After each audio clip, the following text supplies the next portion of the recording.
All right, here we go. Let's do it. Should be live. Hello, everybody. Sick. Hello, stream. Hello. I'm so excited for this collab. Oh, yeah. Okay. Hi, I'm back. Hello, everybody. Twitch is working, and I didn't do anything. So, you know, whatever. Whatever. I multi-streamed the whole time, and it was mostly fine. Yeah. I don't know what happened some that weird Friday. Disconnects. Every issue I had never repeated. I had like a one-off issue every day, and it was never the same issue twice. Perfect. All right. So hello, everybody. 9 times out of 10, it only affected YouTube, and Twitch and Twitter streaming were fine. The last day of the stream, all of it went down, and the whole time Slobs was like, "You're good, man. Look at this green connection. You're great. Just big and green. Here." Yep. So I'm like, okay, cool. Like Hulk's butt. Big and yeah, sure, yeah. He's just caked up. Yep, just all the Hulk ass you can handle, all of it. Good to have you back, man. It's good to be back. It's good to have you back talking about Hulk's ass. I'm a little winded today. We had a rough night with the kiddos. It's like you never left. It was like I never left. That sentence. No, it was. Did you have a rough night? Yeah, I know, right? Weird stuff, right? Nah, man, it's crazy. We got. Hey, Kyle, guess what? I still like cars. What? We got 1 week until a 5-year-old goes to his first day of school. Oh, it's crazy, you know. We went school supply shopping yesterday. 1 week until we become extremely late making videos because your entire family will be horribly ill. Well, there's a possibility. I don't know. We got ill over the break, so maybe we caught it. Maybe we're good. Oh, Jesus, really? Yeah, we met up with the cousins and their daycare kids. So I also met up with the cousins and somehow narrowly avoided COVID. Well, these cousins are a bit more slimy. Not in like the, they own a car lot kind of way. Kyle just throwing his cousins under the bus. It was an experience, right? Cute as a button, this little 2-year-old. But when it's your own kid's slime. It's an age thing. Okay. Yeah, when they're coming at you with their slime and it's not your slime, I did really well, dude. There was a brief moment. We were staying at Grandma and Grandpa's house, and the cousins were there. So there's 2 of them. There's 3 of mine. There was a brief half hour where I was the only one awake with 5 children to manage. It was absolutely overwhelming. It was insane. I mean this with all sincerity, and none of it is a dig. As a childless man, I just assume once you hit 3, what's the difference? There's an extent of that, but it's more like anything less than your current amount feels like nothing. So having one child, that makes sense. It's like having no children in the room. But the second it accelerates beyond that, it was insane. That makes total sense. So I was trying to get out the Cinnamon Toast Crunch while making toast, while getting the orange juice, and just like I was going, man.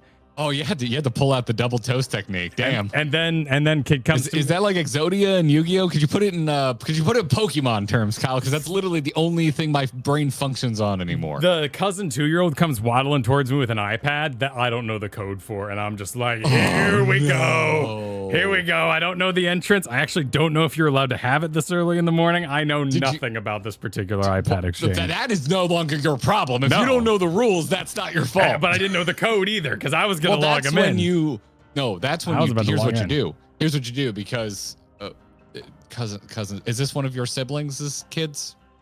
It'd be her siblings. Kids. Okay. Were you all staying under the same roof? Yes. We were at Grandma and Grandpa's house. Okay. Your cousins are they probably do the face unlock. You sneak into the bedroom with the iPad and you point it at the sleeping face. Just hovering over them while what are you sleep. doing, man? Be like, come on. Can you turn a little this way? Can you turn a little this way for me? Yeah. Thanks. No, they're not as terminally online as we are. They're probably not using passwords and shit. They probably use the thumbprint and the face scanner. No, dude, it was freaking great. It was nuts. This, as a self-proclaimed introverted man, this job is a lot of putting one foot in front of the other and just keeping momentum and making sure I'm always present and going forward. So coming to a full stop after that much running over the last half year was really hard. And I felt extremely lucky to have the job we do and get to do what we do. But it was hard to put away at first. Same. Welcome back to the Grinding Gear podcast, by the way, everybody. This is probably just going to be the top of the show. So, hello. Hi. If you're listening to this and you're not in the loop, I was gone for a little over a week. Kyle just concluded his week of being gone. We traded out covering the channel so that we could each go off on summer vacations with our families. Yeah, there was not an episode last week because I was covering, but Monday, when we normally would have recorded this sucker, I had a funeral. I've already talked about this at length. I don't need any additional condolences, though I do appreciate them. My lovely dudes, I've gotten so many condolences messages. No, that's wonderful. That's wonderful. I mentioned it Tuesday and immediately chat descended. I'm like, I already talked about this. I don't want to talk about it again. All I'm doing is letting you. I'm just giving you a check-in. That's it. It's very sweet, but I legitimately don't want to talk about it because I have already grieved. My wonderful aunt, gonna miss her a lot. Lived to a ripe old age of 95. She's great. She was wonderful. Had a funeral Monday. That's why there was no show. Which is also why I had to cram like 50 hours of streaming into 4 days last week because I heavy quotations beat Pokemon Silver for the first time. The Soul Silver remake, very specifically, but everyone's like, why do you just keep saying Silver? Because I'm like, the main goal in the information I'm trying to give out is that I've never played this game before. I don't care what version of it is. I want you to know that I've never played Silver or Gold, any version of it. I know for Pokemon perverts, the version matters because it's technically Gen 4 if you play Soul Silver, not Gen 2, even though it's still a remake of a Gen 2 game. Pokemon verbiage is broken. It is impossible to communicate easily using Pokemon terms. Interesting. And words. Yeah, but we'll talk about that towards the end of the game, at end of the show, because even though it's a wildly old game, even the remake at this point, what was it, 2010? It's been a long time. If anyone out there has miraculously not experienced Pokemon Silver, Gold, or their remakes, I don't want to spoil it for you. So I'm going to save it for the end of the show to talk to you about that experience, Kyle. Wow, I wasn't spoiled. And I had one of the greatest gaming experiences of my entire life. Oh, shit. So, wow. Yeah. I want to talk to you about it. For the top of the show, until I wake up, because we haven't done this in a minute, just know, everybody, that I am, my soul has left my body. I have never streamed that much in my entire life. I've definitely never streamed that much alone. I have a lot of respect for solo daily streamers. I don't know how they do it. I think it might be a young man's game. I'm almost 40. I don't need this. Yes, the connoisseur hours and content pipeline we keep around here is formulated and specially designed from the period of after lunch till dinner for us mid-30s individuals. The mid-30s is generous, but sure. I'm cool with the generosity. Yeah. I cannot. No. Oh, speaking of which, I got what is it, like? I got misaged. Ooh, not misgendered, misaged. Although I did get misgendered a lot. Every time I go to Key West, I get misgendered. Ever since I grew out my hair. Sure, yeah. I had no less than 5 people this year think I was a woman. Sweet. They had a bit of a shock, I'm sure, when you. It's really hot down there, and so I went to Key West. Surprise, surprise. Always do. Hi, everybody. If I wasn't Florida man enough, my parents have a timeshare in Key West. It really could be a little even more on the nose. But yeah, so we went and crashed in the spare bedroom. Nothing like being 38 and sliding 2 twin beds together so that you can pretend you're staying like adults with your wife. Ooh, nice. Yeah. Wow. Yeah. So, but yeah, it's really hot down there. So I spend every day wearing a hair band and then also tying it together, like tying it into a bun. Okay. So you get the band plus the bun, which I will admit I tend to see more women with their hair like that than men. So I understand why so many people Huh. when I'm in the Keys mistake me for a woman. And this year I didn't have a beard. So to tip them off at the slightly advanced angle of what, like 5 o'clock. Normally it would be like a 6 o'clock only sort of situation, but without the beard. I told you about last year's misgendering. No, I remember. Yeah. Where with perfect comedic timing of a very nice lesbian who was training to be a new waiter, with like a very short haircut, looked at me after I was misgendered and went, "Happens to me all the time." And I just choked on my orange juice. It was hilarious. I had my own Florida experiences for sure. We did the kid stuff. We did the what is currently the DZ Discovery Zones. We did that. What is currently what is the equivalent of the DZ Discovery Zone? Is it one of those like mom and pop bounce houses? Yeah, like a Kids Empire kind of situation where you have the indoor playground. Just all the trampolines, the balls, and this wasn't a trampoline emporium, but the McDonald's play places that still exist down here to take a break from a 4-hour drive. You have the world's biggest McDonald's play place. Yeah, but that's in Orlando. Yeah, we're going to avoid Orlando. Didn't you go to Orlando? No, I went to the other I went to Jacksonville. Oh, why would you do that? Because that's where the other grandparents are. What's there to do in Jacksonville? Visit the other grandparents. Oh, okay. And go to the beach, and we had the first date we've ever had in 3 years. Just the two of us. It was fabulous. Oh, that's totally worth it. We went to one of those like Java Hut gaming stores, which much like Disney has actually Java Hut, not Jabba the Hutt. No, Hut. like there's board game stores. Is it actually called Java Hut, and they didn't go with some kind of Star Wars reference? I forget the name. It's in Jacksonville, so like Kristen surprised me. She got all gussied up, and I got gussied up too. And I'm like, "Where are we going?" She's like, "It's a surprise." And we went to a surprisingly good food like place that you would pay $3 and you could get all the board games off the wall. And we sat there for about 5 hours and played, Lost Cities and Cats something and Deep Dungeon something or other. And we just went through the board games. That sounds awesome. It was that so like great. Time. Yeah. Sounds like a great time. We just went to a nice dinner and then almost got horribly injured by a very drunk man. On our last night there. The man himself? Yeah. No, we were our last night in Key West. We went to like our favorite restaurant, which is like kind of a fancy place down by Key West standards. Pretty fancy place. Most places there are built so you can show up in a bathing suit. So no, we got dolled up, went out, and then we went to our favorite bar and just hung out there until last call, which is like 11. It's not crazy late, and then we're like, it's pretty much time to go to call a night and like make peace with the fact that vacation is over. And I'm like, I want one more slice of street pizza. We had a couple drinks.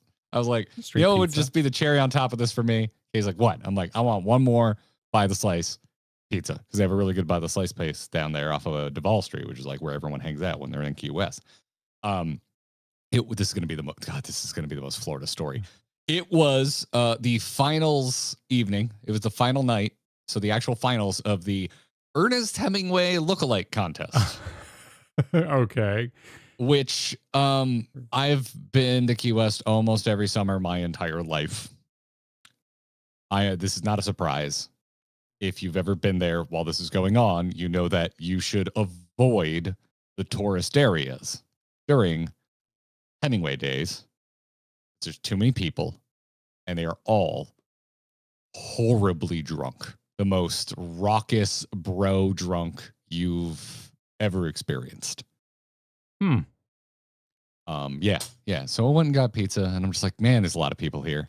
I'm like, oh yeah, because I saw like 15 dudes that kind of look like Santa go by because they're all doing, later in life Ernest Hemingway because that's what he looked like when he was in Key West. Right. That's what I'm kind of putting together. Look at you finding a picture. Yeah. This is a really low stakes competition.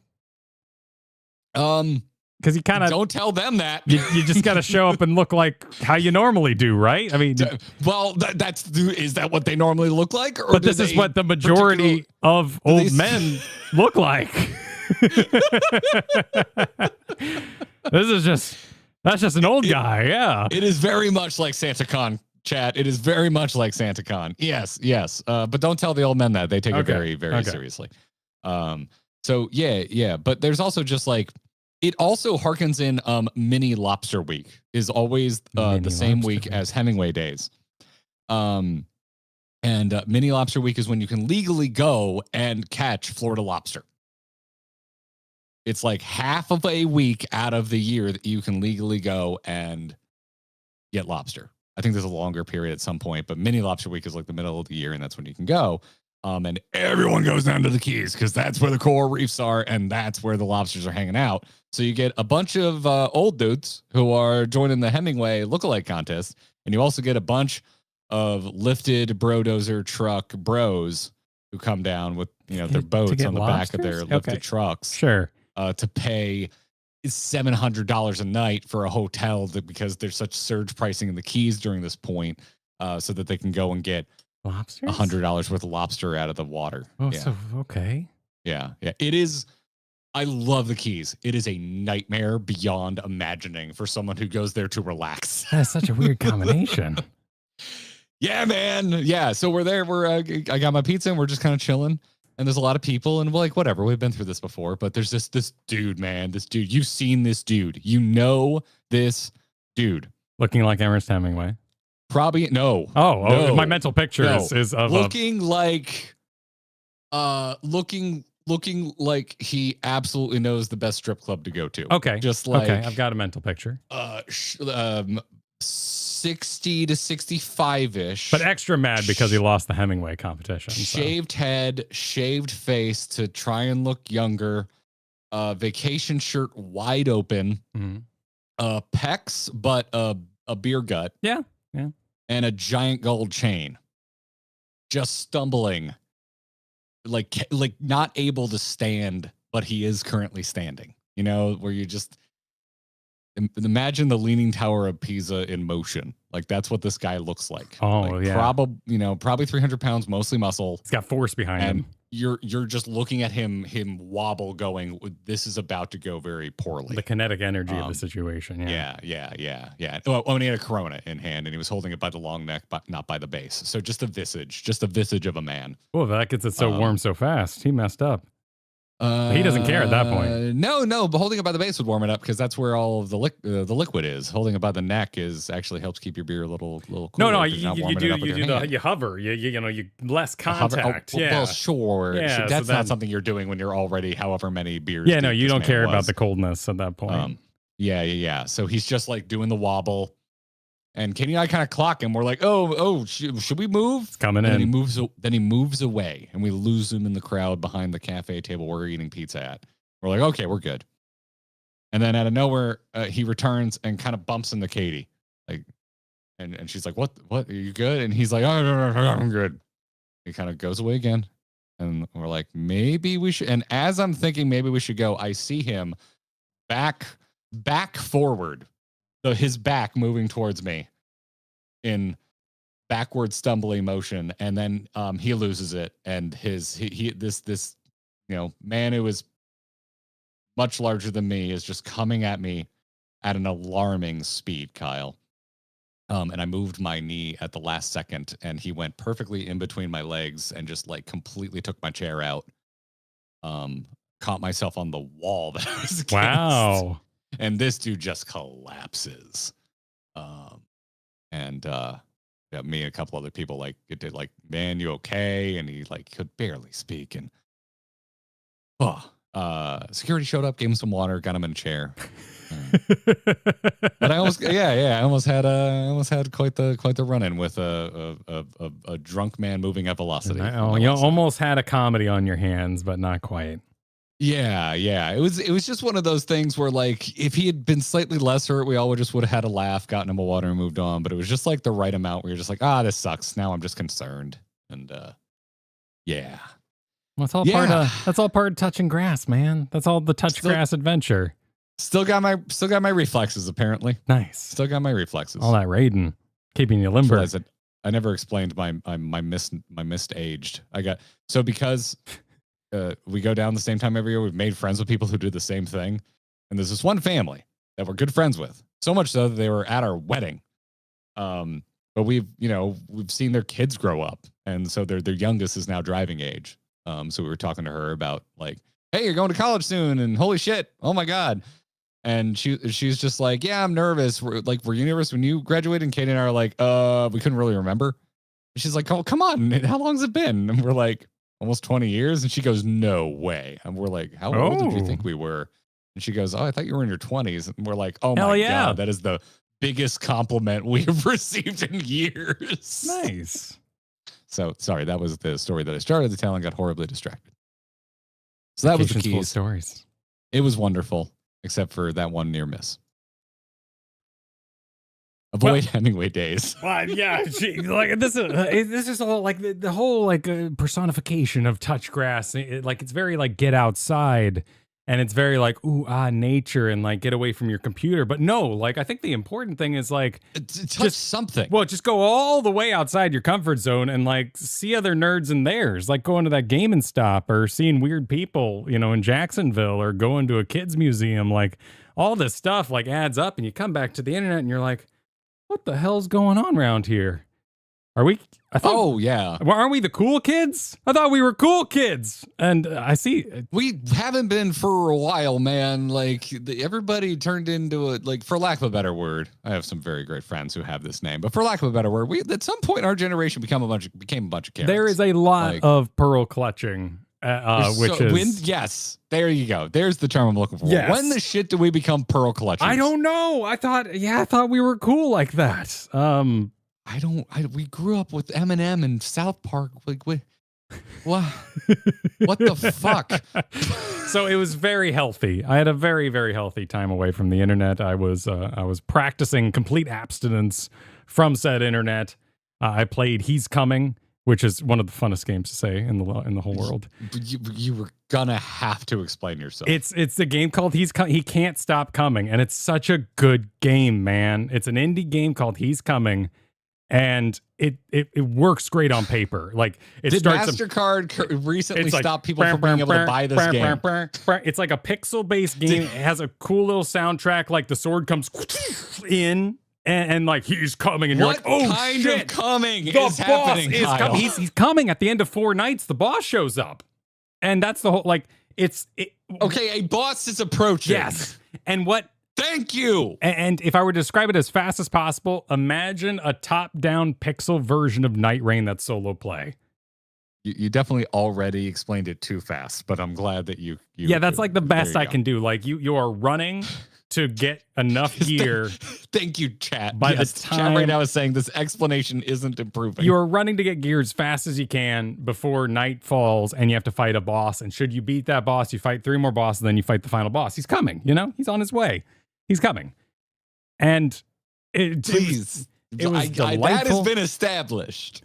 It was delightful. Otherwise, I was reading Mistborn the whole time. What you're saying is that this man coming was delightful. It was absolutely. Okay. He was relentless, and I had a great time, and I unlocked the swamp. Jesus Christ. And I was reading Mistborn. I'm surprised you were able to buy it, because what I hear is that MasterCard, has opinions on what games. I know, and that's what I'm setting up here. Is we're about to talk about that, but I am going to struggle because of all the grass I have touched to fathom what is going on with the internet in this particular moment. But luckily, it seems like it's outside. Like it seems like it's outside sources. Like maybe the internet is being encroached upon by non-internet, and maybe we're still cool around here. No, this is what we do, man. Everybody just like gets in a huff and like decides that people are currently opting in to stay angry. Like you could go do something else. That is true. Do something else. Yeah, opting in is a do good way something to put it. else. Am I talking about the 14 drama that I watched navel gaze style while drinking my coffee every day while I was in the Florida Keys? Maybe, but do something else. That was kind of crazy. That was, I think, the final word on that. That was just kind of crazy.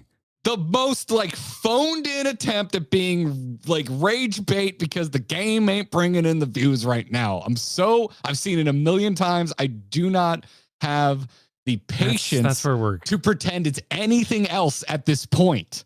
Get new material. That was a little old. That's where I feel old, right? We put out a video last week. Wait, 2 weeks ago now.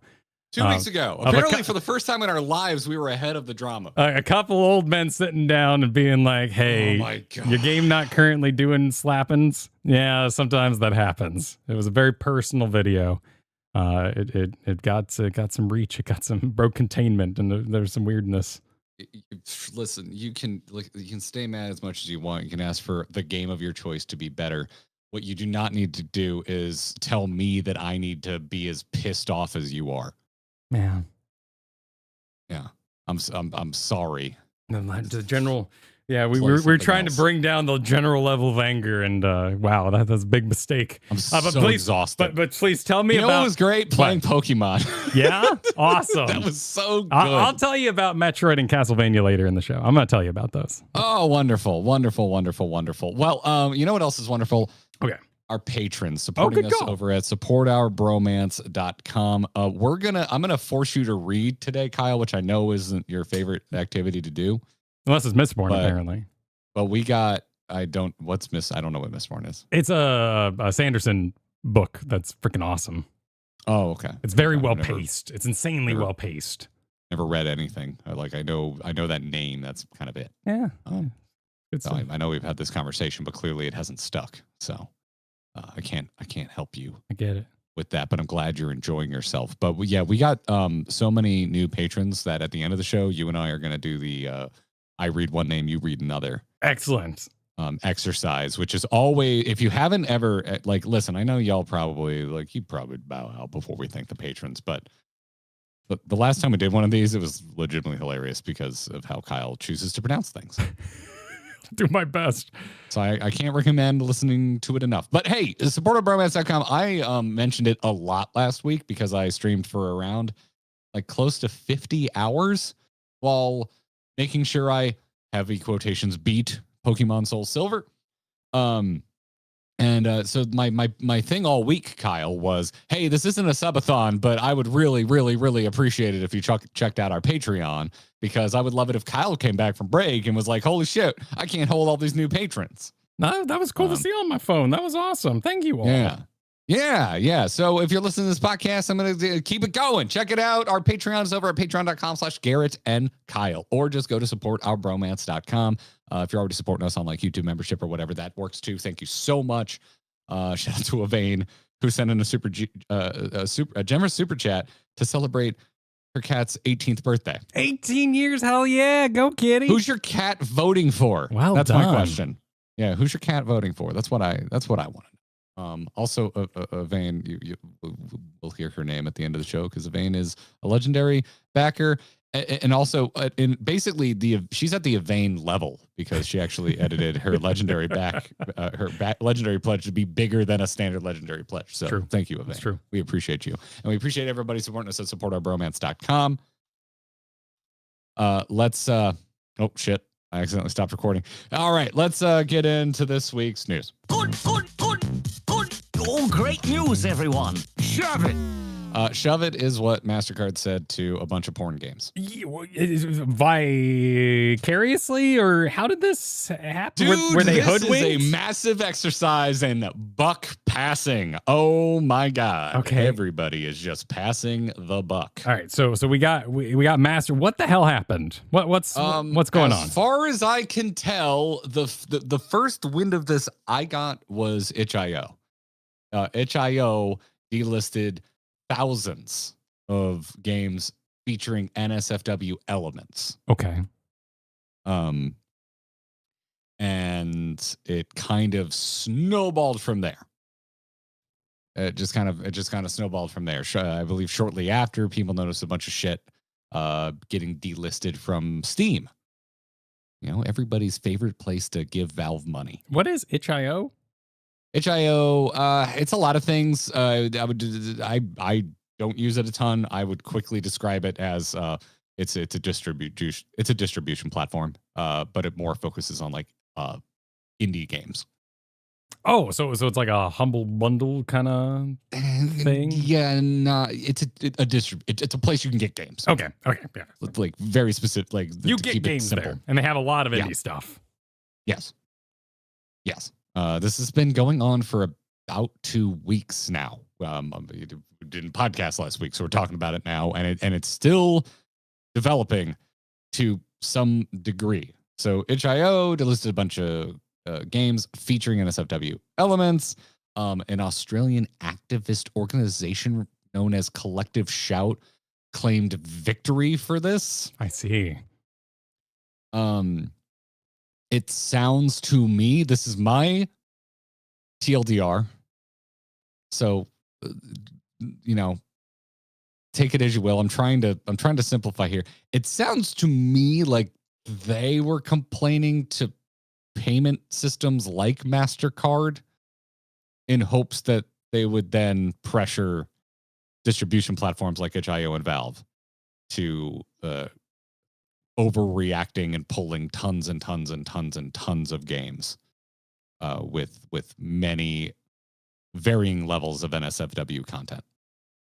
Right. And who gets to decide this amount of NSFW? If it's a Collective Shout, it's apparently it's a Christian organization. So I see. Yeah, yeah, because other people's religions should limit people that do not practice that religion. And they got Kojima games caught in the crossfire? That's editorial, but I do agree with it. That by the the article you have up with Rock Paper Shotgun, which I quite like. I would recommend people go and read it. It's over on Rock Paper Shotgun right now. It's called Itch posts new list of banned NSFW content that would rule out certain Kojima games and Game of the Year 2024 mouthwashing. So it basically, as a result of all of this, itch.io has updated their rules for what is allowed to be posted, and Valve, I believe, has done something similar. And what a lot of people are up in arms about is that these rules are so broad that they could apply to tons of games that no one really considers pornographic. Like one of them, I can't remember if this is in the itch.io rules or the new Valve rules, but one of them is quote, non-consensual mutilation of a person or body part. Kyle, that sure seems like it would apply to every game ever that includes violence. Right. That sure seems like it would apply. You can't go see Star Wars, Kyle. MasterCard's not going to let you buy a ticket to Star Wars anymore. I'm pretty sure the entire Luke gets Ishimura his hand cut off against his will. Yeah, Dead Space would have some problems with that there. Mass Effect, good luck. Good luck with Mass Effect. And then if they're being particularly sensitive towards women in these roles, then do we just get rid of all Tomb Raider?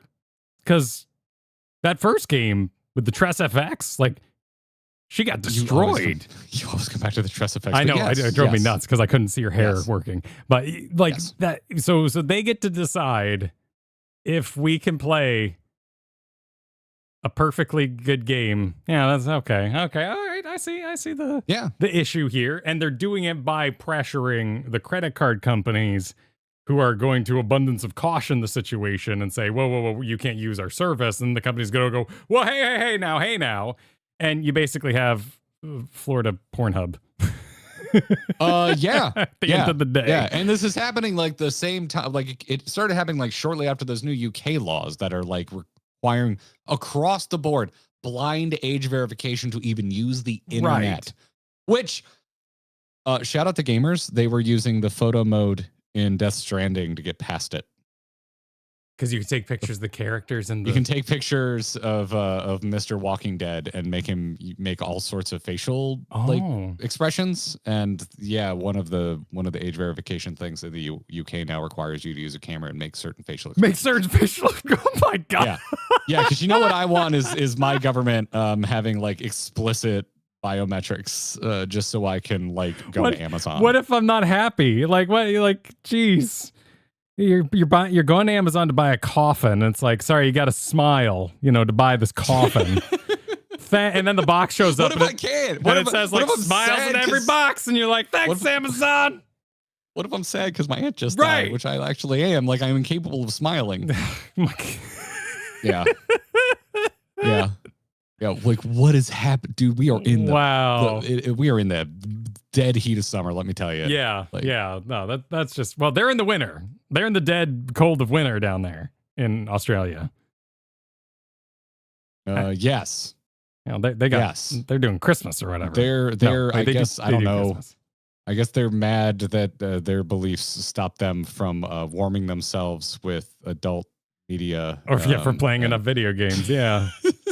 I don't know, man. This kind of stuff infuriates me. Wow, that's insane. It's absolutely ridiculous.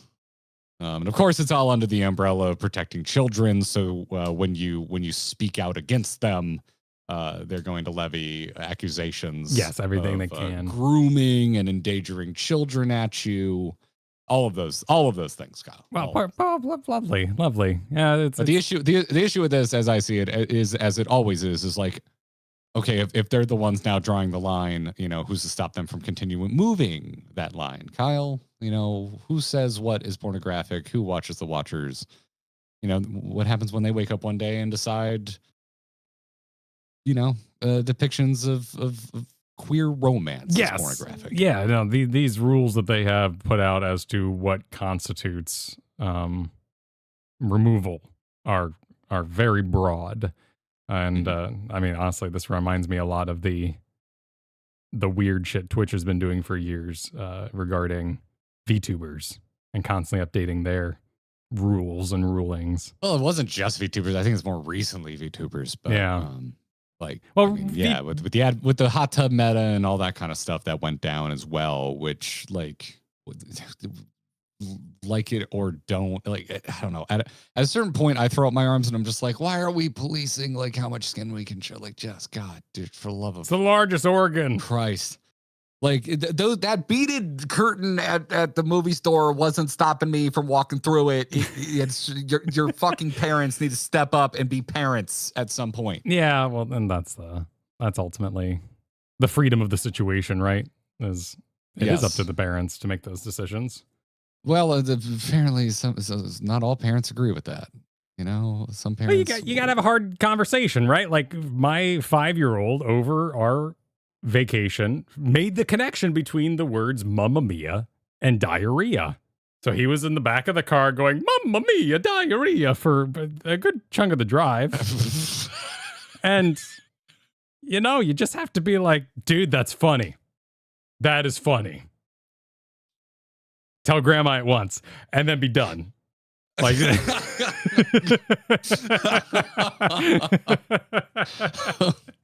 It's just natural, but you gotta throw down. Yeah. I mean, God, dude, it's like how many Tipper Gores do I have to live through? This is always getting increasingly weird as you look over and see your age bracket, the ones doing who was the lawyer in the 90s? That's more Tipper Gore was kind of before our time. Who was the guy that was always suing violent video games? Oh, you talking about I only know him from the South Park episode. Shit. Yeah, I know what you're talking about.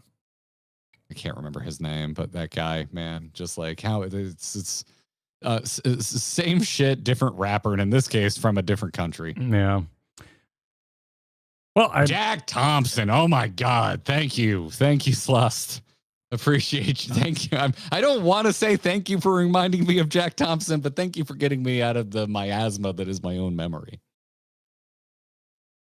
So, anyway, you were saying what's going on with this, and I said a lot of buck passing. It's basically Valve blamed MasterCard. MasterCard said they never pressured Valve, and then Valve clarified that they never spoke with MasterCard directly. But I love they add in, however, we did request to speak with them directly, but they said that they were contacted by third-party intermediaries. Okay. That represent payment platforms such as MasterCard. Sure. MasterCard is not a name that I've thought of a very long time. I'm honestly just kind of surprised they even have this pull. But it looks like they have officially kind of targeted outside of their means to control, like taking down indie games would be decently easy for them. But now it seems they're starting to target things like The Sims, Final Fantasy VII, Mortal Kombat. Again, this is editorial. These are games that technically would fall under the cross the lines of these new, very broad, vague rules that have been added to their what's allowed on the platform rules. So yeah. I mean, a lot, like something that's cited constantly is like we don't want depictions of human trafficking in games, and it's just like, what if it's like a plot point in espionage game? That's well, there's multiple games I can. Yeah, think you're of. the hero taking it down. Like, yeah, what's the? Yeah, exactly. Just because it's in it doesn't mean it's like being shown as a positive thing. Which has happened in the past. There has been games that have glorified certain activities, and they've been taken away from Steam in general, just due to reviews. Like the public, not an organization, made the outcry. Mm-hmm. Yeah, exactly. Eric said, "Parents manage my kids. I might have to put in effort. Let's give up our freedom and let the government control it to save me 15 minutes of effort. That will never come back to bite us in the ass." Exactly, Eric. You have to face a lot of awkward questions, and they're important. They're all important. Yeah, it's massively disingenuous, and the place where I get like seriously concerned is the fact that in this case we're dealing with major payment platforms like MasterCard. If I disagree with this and I want to boycott MasterCard, that's not easy to do, Kyle. It's my only option with my bank. If unless I just want to just suddenly change my life to all cash all the time. It's not like I'm going to call my bank up and be like, I don't want a MasterCard anymore. Swap me over to whoever, I guess Visa, but I think Visa has also been having some involvement in this as well. Like, what can you do about it?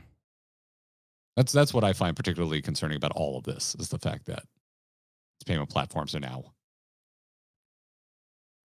getting in bed with getting religious groups about that are trying to dictate what we can and cannot see. Well, and getting bullied, right? And that's where they do that. Like, oh, wash our hands. We don't even want to be a part of this. Put up all the regulations we can, just so we never even have to infringe on this particular organization's ability to push and pull people.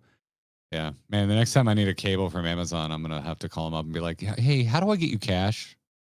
Like, I don't want to use my MasterCard." Yeah, you go buy I don't think gift that's going to cards. go over very well. You're going to do the gift card thing, man, like we did for Blizzard back in the day when we had to go buy the gaming card because we couldn't have a credit card. When our parents were parenting and said, listen, I don't think you should be spending your money on this. Yeah, or I don't think you should have a credit card at your age, and I don't think you should. And so we went, fine, I'm going to use my allowance at the GameStop to get a game card and enter it every month. And they went, that's fine. And you went, oh, okay, fine. Because it's true. You shouldn't have a credit card at that age. Well, I heard about this. It is Lupus right now. Thanks for the super chat, but also mentioning that Collective Shout were also the group that was trying to get Detroit Become Human pulled from Australia stores because of the character Kara's story, which involves a woman and a child in distress / being abused.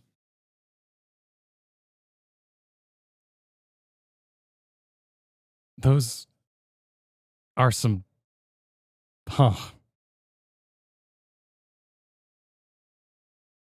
they're not gonna like any movies.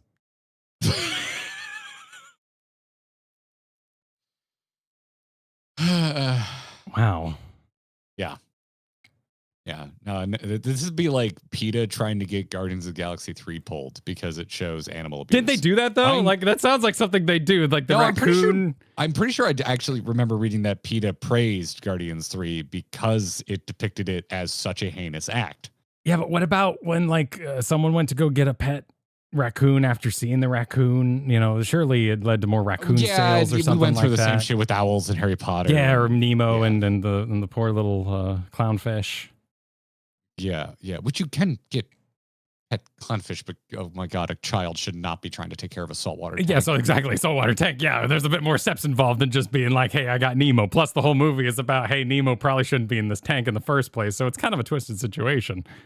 Oh, well, yeah. Is PayPal in this? I don't remember. I spent my entire morning going through this, and like all of the focus was on MasterCard, because I think they were at the core of both itch.io and Steam's actions. Yeah, it's a weird way to target it, but they clearly found a nice little loophole in someone to do their dirty work.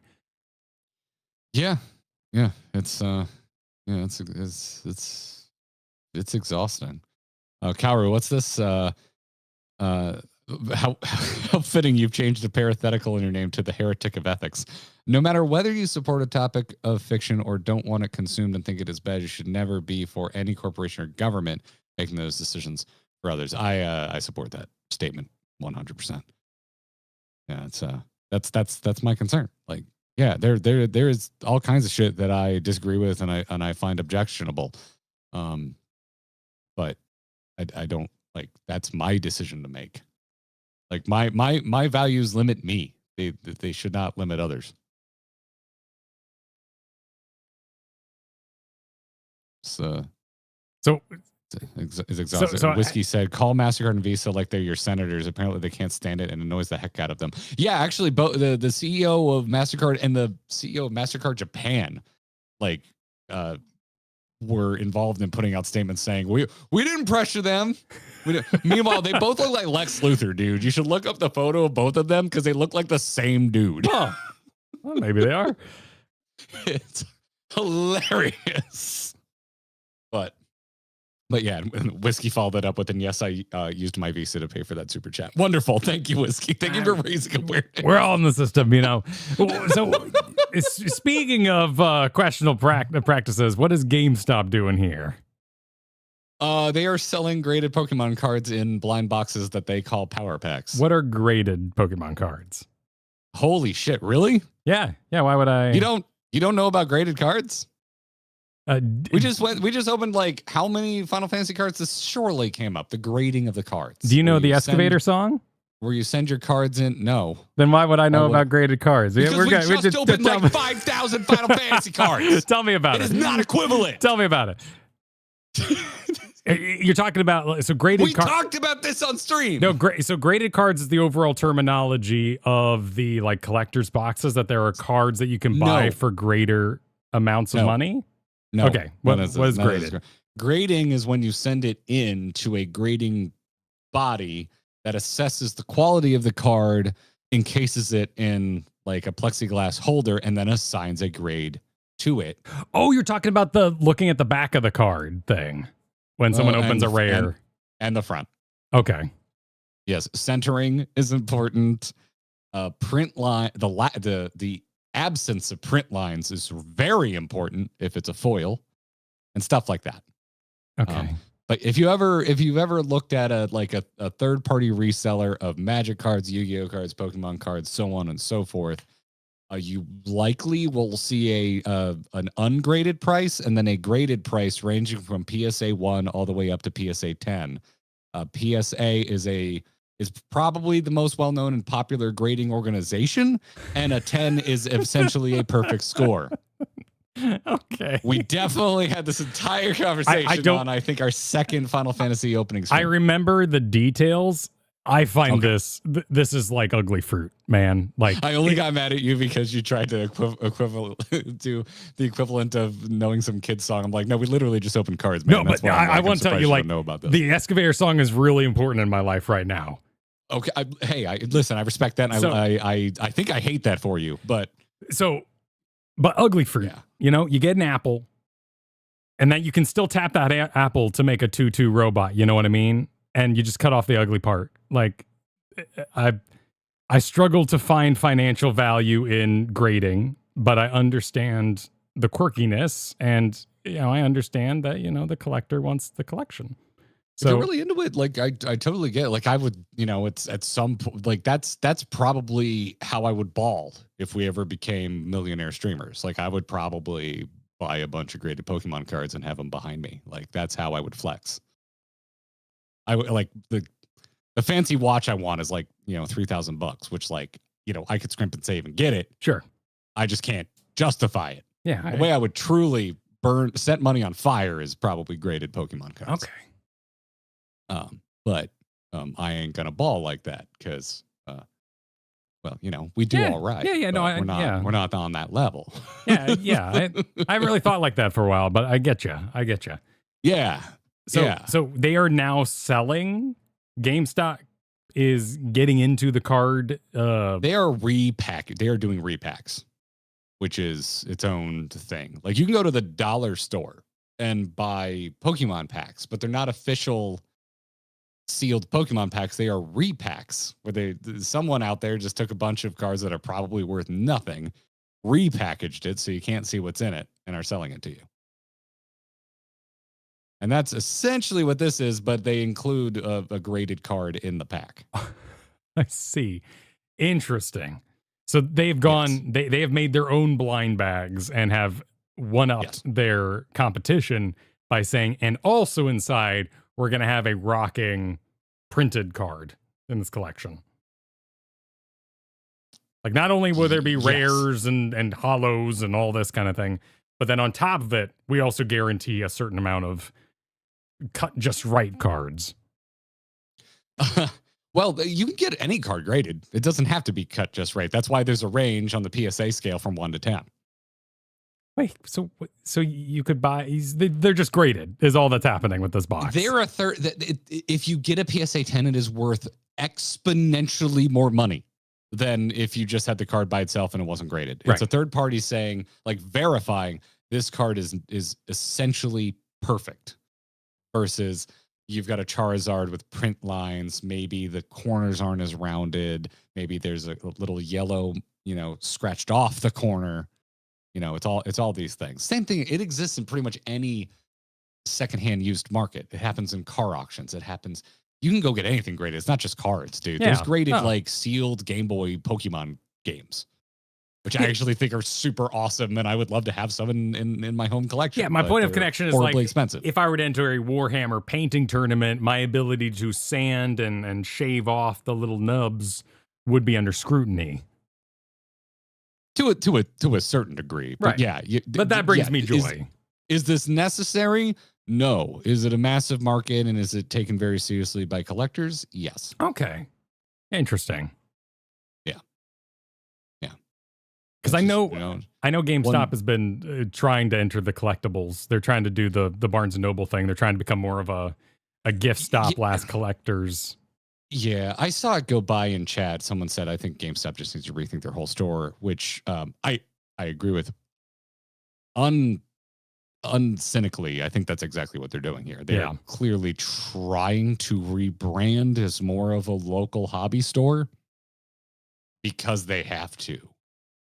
Like, their business model doesn't, like, what we think of as millennials as GameStop, that business model does not work anymore. No, the prices are awful for trade-ins and trying to get a used copy. It simply is not a store you should use. No, I mean, it's always been pretty bad. But back in the day, at least the used prices were decent. They still offered you shit. I don't know about you. I always went to a pawn store because I got almost double for my games. I mean, you get the in-store credit, and you trade in 3 games that you'd beaten to get a new game. Like, it was a way to work the system when you didn't have the money or the income, and I used it frequently. I wish I had most of those games I had traded in now, thinking back on it, but it's how I got KOTOR. It's how I got KOTOR 2. It's how I got a majority of games that I really, really liked, trading in old games. And during console switchovers, you could often get, like increased value, quote unquote, for your old console going into a new console. And you were a kid. You're like, I will never play old graphics games. Those are dead. I don't need Rogue Squadron. New Rogue Squadron's here. Yeah, I was in the same headspace. Like, with the Xbox One, the worst name for a console ever. They had a crazy trade-in promo. This was Microsoft. It wasn't GameStop, but you could send them your 360, and they gave you like a crazy rebate toward an Xbox One, which is why I no longer have a 360 in the house. Yeah, or the phone trade-ins make a little more sense because of all the bricking that kind of happens with the updates. But oh yeah, that was I took a trip there about a year ago, and I left empty-handed. It was eye-opening for what I thought GameStop did, which was no longer the case. Yeah, I definitely listen. Yeah, I spent a lot of time in a GameStop as a kid too, but the nostalgia just ain't there. I didn't really even like them at the time. Like, I think they've always been kind of the lowest common denominator, the lowest quality of all of the game stores that are out there. And now used game stores are fairly common. I liked, your mileage will vary depending on where you live, but like Game Informer. Support them. That's a magazine. Well, yeah, but wasn't that the one It's where not you a store? That was the one you got when you bought something at GameStop, and they were like, "Hey, do you want you want a year Game Informer for $2?" And you're like, "Oh yeah, while I'm here." There was really, they had good writers. I liked Game Informer as well, but yeah, like it's like support your local store. Like for us, I don't think we have a dedicated used game store, but our local game shop has a retro game section. has a case that they have a bunch of old stuff in. Yeah, so to me, I always go like support your local store. So the only thing I don't know, the only thing lost is like to me is like one more store where you can go and work if you give a shit about games. Like I wanted to work at GameStop, they wouldn't hire me. No, they wouldn't hire me either. I lived right Actually, I wanted to work at EB, but they were gone by the time I was old enough to work for EB. Yeah, I was like, why? How did they not hire me? I live right across the street. How can this happen? Yeah, I'm so convenient. EB, Babbage's, they were great. They were all gone though. There's a really good local shop where my roommate, who was the most bastard Samus player in the history of Super Smash Brothers, destroyed everyone and came home with multiple copies of Smash Brawl because they had a Melee tournament on the day they were going to do the midnight release of Brawl, and he just murdered everyone and just like brought home a bunch of free copies of Brawl. Hell yeah. Including to and not limited to making a child cry because he didn't realize he was playing a little kid. You hear all those old stories about people, like I knew a GameStop that would draw the covers. So you'd walk in there and all the used games had like hand-drawn covers by the guy working the front desk. And that was kind of his pass the time hobby. They did like a gaming zine? No, it was more like he would make joke covers. So you'd go to buy, Sonic, and it would have like his version of Sonic on the cover. And every game in there. because they don't have the jewel case anymore. Exactly. Oh, gotcha. Yeah, okay. So every game that didn't have a cover, he was in there drawing the cover. Like there was lots of quirky stuff that I feel probably wouldn't fly in a more standardized environment. Like it's like the gamified tip jar at your local coffee joint. Well, yeah, and I went to Dutch Bros. They had one in Jacksonville, and that ain't Dutch Bros, man. It was all wrong. It's gone corporate, man. What is Dutch Bros? It's a coffee place that was in Portland, and it was delicious, and it was super chill, and they had an awesome atmosphere. And Jacksonville could not replicate it in their corporate version.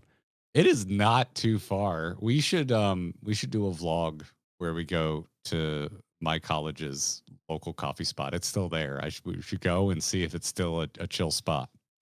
Judging our yeah, we'd have to head back to old Albuquerque, New Mexico, but we could do it. I was there last year. Yeah. if I end up going to New Mexico, see if my old haunt. We'll see if we can coordinate. That sounds like them surviving. I believe this 100%. I can't necessarily blame them, but I would. Oh man, there's no way. I'm trying to find my contact point, man. Like I'm trying to think of something that maybe they put a couple $1,000 cards in across literally every store in existence. Yeah, but there's no way you're gonna make your monty back on one of these damn things. No, and the chances of making your money back are slim to none. Yeah, and I'm trying to come up with what would I what graded thing am I into? They make blind bags of everything these days. They do Hot Wheels does blind bag boxes of a car, a little Hot Wheels car. And you don't know what you're going to get, but it'll be a color changer. And I'm like, I remember Charizard. We ain't buying that. And the kids are like, why can't I get a blind bag? And I'm just like, Charizard trauma.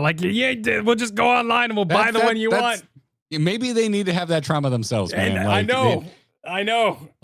Maybe it's I'm disappointing. not, but you'll know better than me. But I'm sure you run up to points where you're initially hesitant and you're like, okay, well, this is important to them, and one way or another, just got to let them have their fun. Apple Arcade. Yeah, I absolutely had that.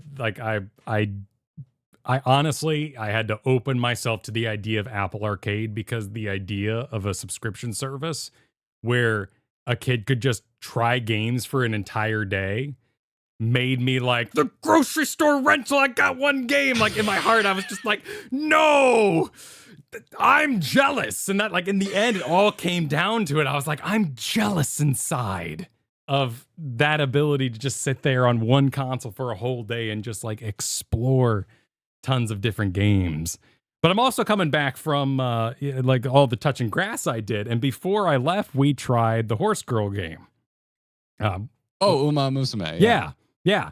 And like that's a really good game. And that thing was like the devil's anus. Like the amount of like pearl clutching that was being done about this gambling machine. And all I saw was just a pile of hideous menus and confusion. and like I have zero gacha experience, but my understanding from talking to friends of ours in our community that do have a lot of gacha experience is that it's a very damn generous one of those. Because that was my take. I'm like, if this is supposed to be predatory, it actually doesn't seem nearly that bad to me. It's like it felt like a popper. Like you just all it was like one of those little poppers, and you pop the little buttons, well, we barely and they played just kept the game. going. Yeah, but like your reward at the end was watching them race, and it just wasn't like terribly dynamic, and it didn't thrill me. And I felt like I had somehow avoided the greatest addiction that ever existed, but it was popping bubbles. So it was just pop, and then you pop the pop, and then like your bubble. I mean, your bubble I wrap. don't think it's disingenuous to say that you showed up being a pre-hater. I was a pre-hater, yeah. No, because you did not give it a fair shake. I love He's Coming, you know? Like I love and like the idea that I'm gonna pop all my bubbles and then I have 2 bubble wraps, and if I put them in the chamber, they become 1 bubble wrap that's extra colorful and I get to pop that. Like it just didn't, didn't feel like a game. You played Pokemon Unite, which I feel like invalidates your entire complaint. That is the most billboard ass Lego trying to extract as much money from you possible, most hideous, egregious menu I've ever seen in a video game, and I'm frankly offended that it's a Pokemon. Dude, it was ass. I agree completely. The card game on the phone that is just there to extract money from you is not as money grubbing. No, as Pokemon Unite. My real problem with Pokemon Unite was that the seasons were impossibly short, and there was no way, even with the base level battle pass, that you could achieve, space themed Gengar by the end of it. It was way too aggressive at the speed it put things out, and you could not stay on top of it, even playing it as a fun game. It was fun, like it was decently made, and for a mobile game, like you could MOBA. And and also, like, let's be real here. Like, part of my love of it was finally a new MOBA game, and I not you. I don't know. Maybe you. I don't know. They're shooter people who love gun games. A new game comes out, they get that sweet euphoria of being good at something for like the first day until the latter, kicks in. Like that was Pokemon Unite. Like there was a sweet 2 weeks where I was a god, because I was playing against Pokemon people who had never played Dota in their life. So I knew how to manage the jungle and my expenses and get the points and put them into things. And, and I had done the shards in the League of Legends, or that brief Heroes time. It had the similar thing to level them up. Like it was amazing to be that godlike and destroy turn-based Pokemon players. I'm sorry. I'm feeling a certain way because Darrenth in chat just wrote, it feels comforting after a week of shiny, happy Garrett to see properly cynical Garrett. I bring it out in you. I'm sorry. It's just like, yeah, man. I'm trying to think of a game that offended me more than Pokemon Unite in the last like 2 years. I'm legitimately coming up blank. Dude, let's be real here. And I know we're having a good time. It was a halfway decent MOBA too. Dude, that's what hurt. That's what hurt. As a content creator, the version they put out early on Switch was real solid. But when it went mobile and the Switch was tied to that, they added more and they added more. And this happens with everything, right? People are doing this with the Final Fantasy XIV mobile right now. They're like, wait, you said it wasn't going to be predatory, and they're like, well, it's not, but we have a lot to sell. But that wasn't in the first version, yeah, because we added it later. And that's what happened to the Pokemon. Like when I started the show, Halo's Clubhouse, I legitimately was enjoying that game, and it slowly added all those elements on top. And I can respect the desire to be like, whoa, we should be careful with this kind of gambling mechanic. But for me, it was just bloat.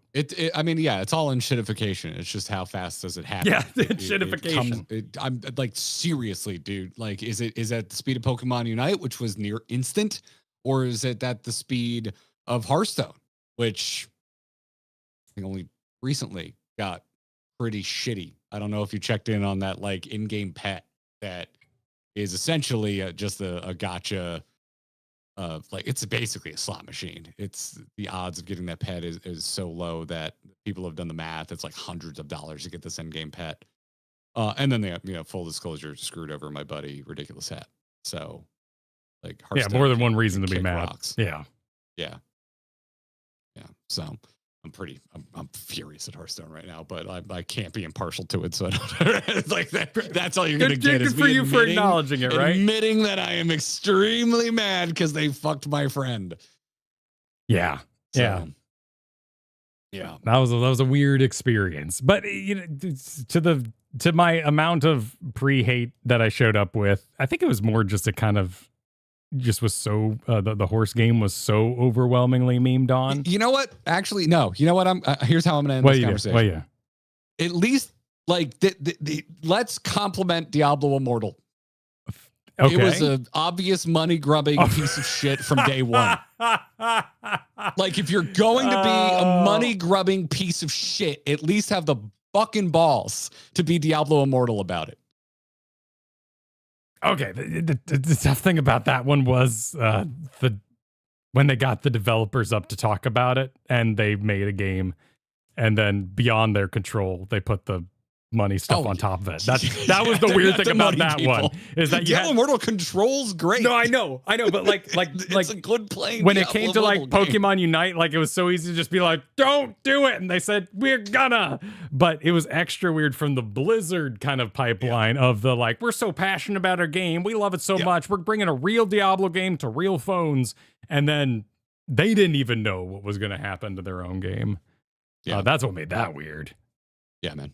Yeah, I wasn't even planning to talk about Uma Musume. I've done nothing but log in and get my currency every day because I'm like, at some point I will play this. But speaking of which, I should do that right now. Yeah, make sure you get your currency. Yeah, because I'm like what little story I saw, I'm like, I find this strangely compelling. I'm not sure if I want to speed through the story, but I think you can play it multiple times because you can get the same horse girl more than once. It seemed very relaxing. I should probably not be too precious about it, but. Yes. What little I played, I really enjoyed. I do like the races. Like, I think that's where, like, I'm not going to come for your throat on that one. If you don't like the races, you don't like the races. I like the races. Hold up. There, I just popped a bubble for you there, Kyle. Sweet. Nice job.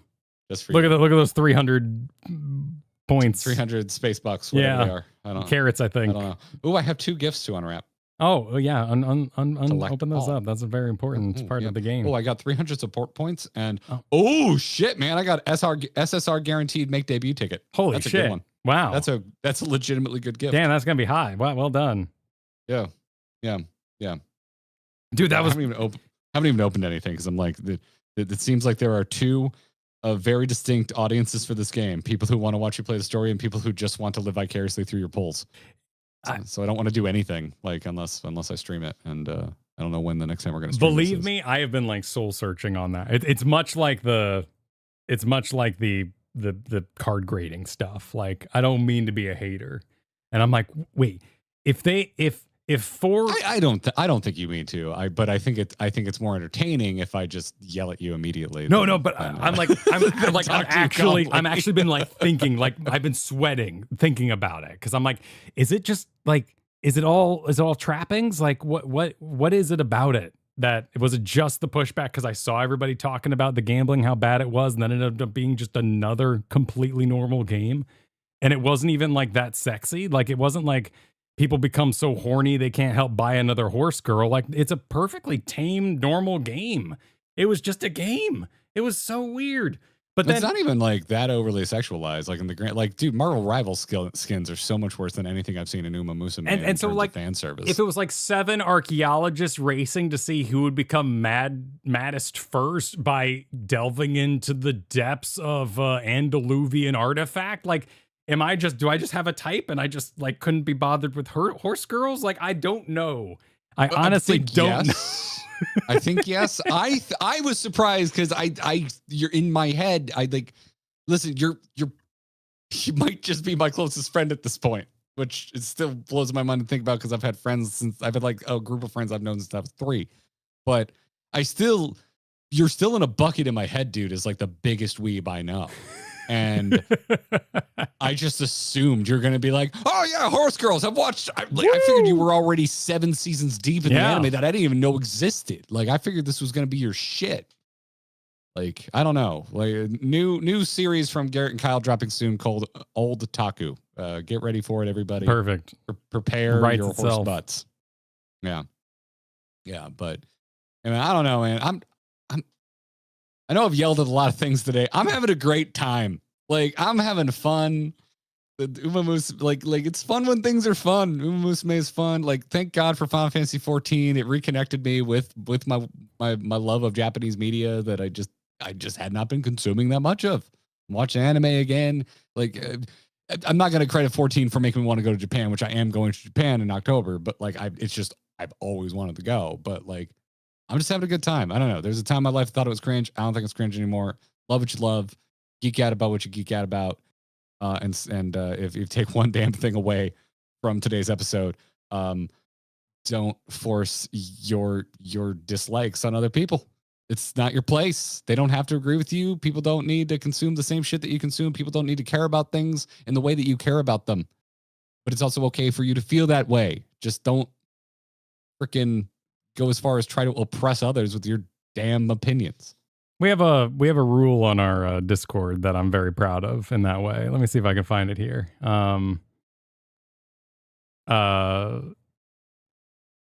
Do not make drama posts or bomb a specific game channel with your displeasures.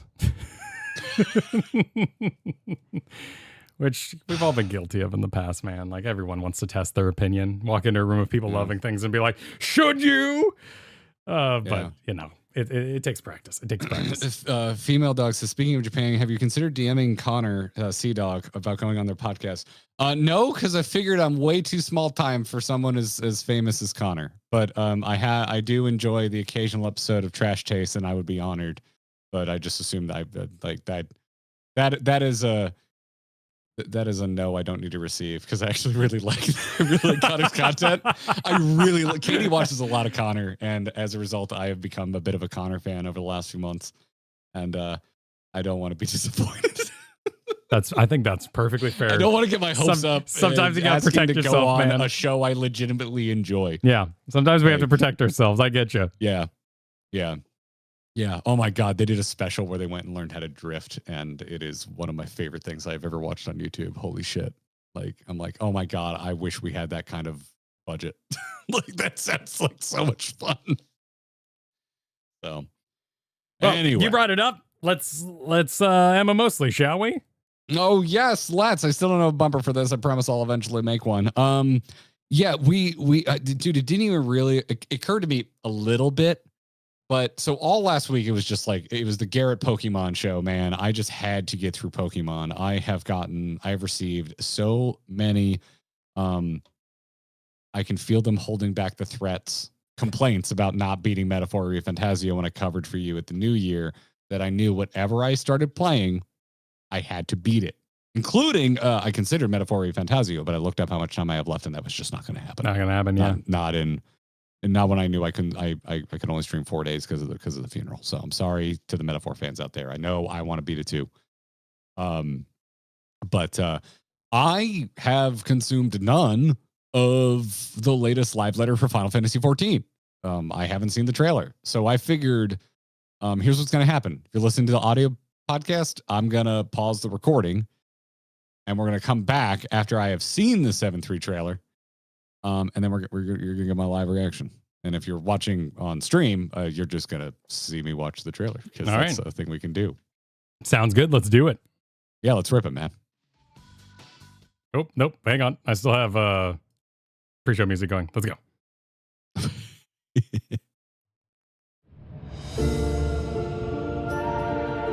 There is no shame in being afraid. It is that very fear which will drive you to conquer death.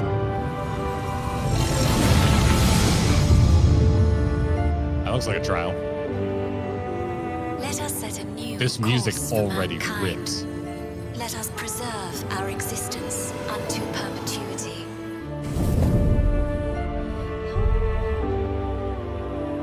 With evolution's brilliance, will we banish the ever-present darkness of mortality.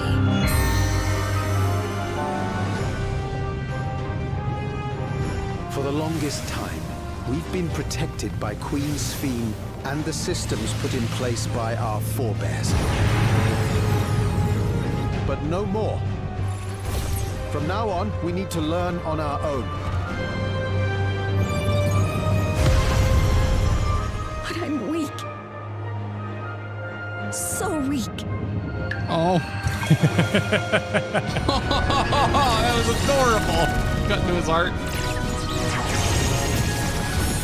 For centuries, my other God, self ads. wore this tiara, and with it, the hopes and dreams of Alexandrians.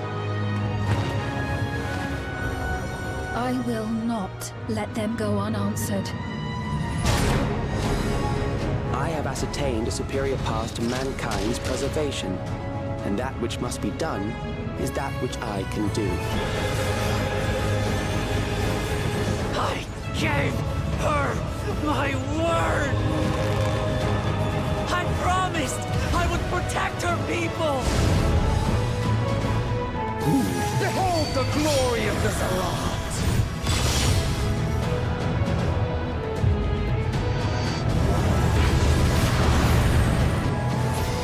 Return to the crystal from which you were born.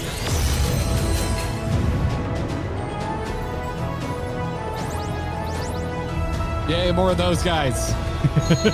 Why? I am so far away from pursue your Hildebrand. evolution with such fervor? What do you hope to achieve with this eternal existence? We each have our goals. You seek to destroy your target. I seek to reclaim the key. Shall we forego the posturing and begin? I too have a vision for the future, and your plan is not a part of it. Hell yeah. I won't let you harm another Alexandrian.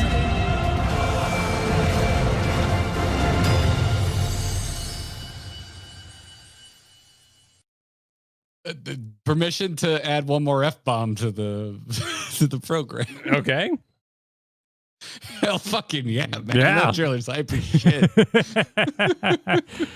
I'm so sad that I'm in the know enough to differentiate the different kinds of content because I wish this was all Yeah. MSQ. I wish every single bit of this was all the same story, and my brain couldn't fathom how bunnies in why space. are we going to space? Were how this was Yeah. connected to a little boy missing an eye into. Oh wait, what? Oh yeah, go back. Who is that? Is that? That's Alliance Raid. Yeah, right? it's Alliance Raid stuff. Yeah, Okay. yeah, exactly. That looks right? cool, which is still like sick. We're gonna play it tomorrow, but Burdened I don't by know. knowledge. I know it would hit harder if I had played Final Fantasy XI. Yeah, that's a tall order. A tall order to have that nostalgia. Yeah, man. Like I don't know. We've been accused of everything under the sun since the drama went down a few weeks ago. But like in my head, the people who call us Don Trill apologists, like whatever, call us whatever you want. But it's like it's still like I would put it barely above Realm Reborn. Like it's not my favorite thing so far, but.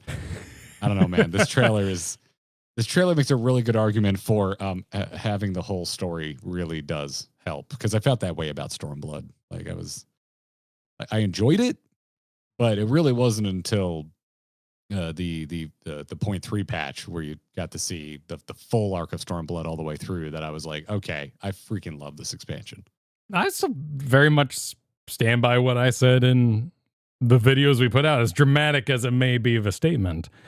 It's okay. It's okay. I'm curious to see how they're going to wrap it up. I'm more curious to see what the next step is and how we are going to fuel that next step to make a new story. Because Dawn Trail wasn't my favorite. It was fine. And I think I can I can definitely, with the passage of time, and if this slaps, I can definitely self-insert a lot of things, like being the mentor character that we were supposed to be throughout Dawn Trail. I think it could have been done better. It could have been done a lot clearer. But it absolutely could have been done. But there's a lot of, that's really like my biggest mark against Dawn Trail is like, there's just so much of it I can point to and go, this could have been done so much better. But there's some interesting moments in here. For me, the main moment that I find interesting is the robot stumbling towards the individual. I read into that quite a bit on my solo stream there when we watched the live letter. It was a great live letter, by the way. I had a lot of fun. It had some surprises in it, which were really solid. We'll get into those in a moment here, because as you said, you haven't caught up on this. This was just the trailer. Yeah. I find the Sphene character just so compelling. But I didn't really find her compelling until 7.2. And so like that's again, it's like I'm just thinking about so much like the patch content is really tying for me so far, tying a bow on Dawn Trail. So I mean, we'll see how 7.3 goes, and we're not going to play the MSQ this week. Plan is what, next Tuesday? We're going to give everyone a week.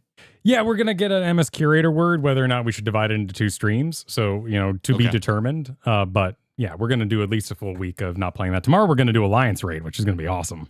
I love the idea of doing a day 1 Alliance Raid. And that's just fun, wacky Jafar Shah business.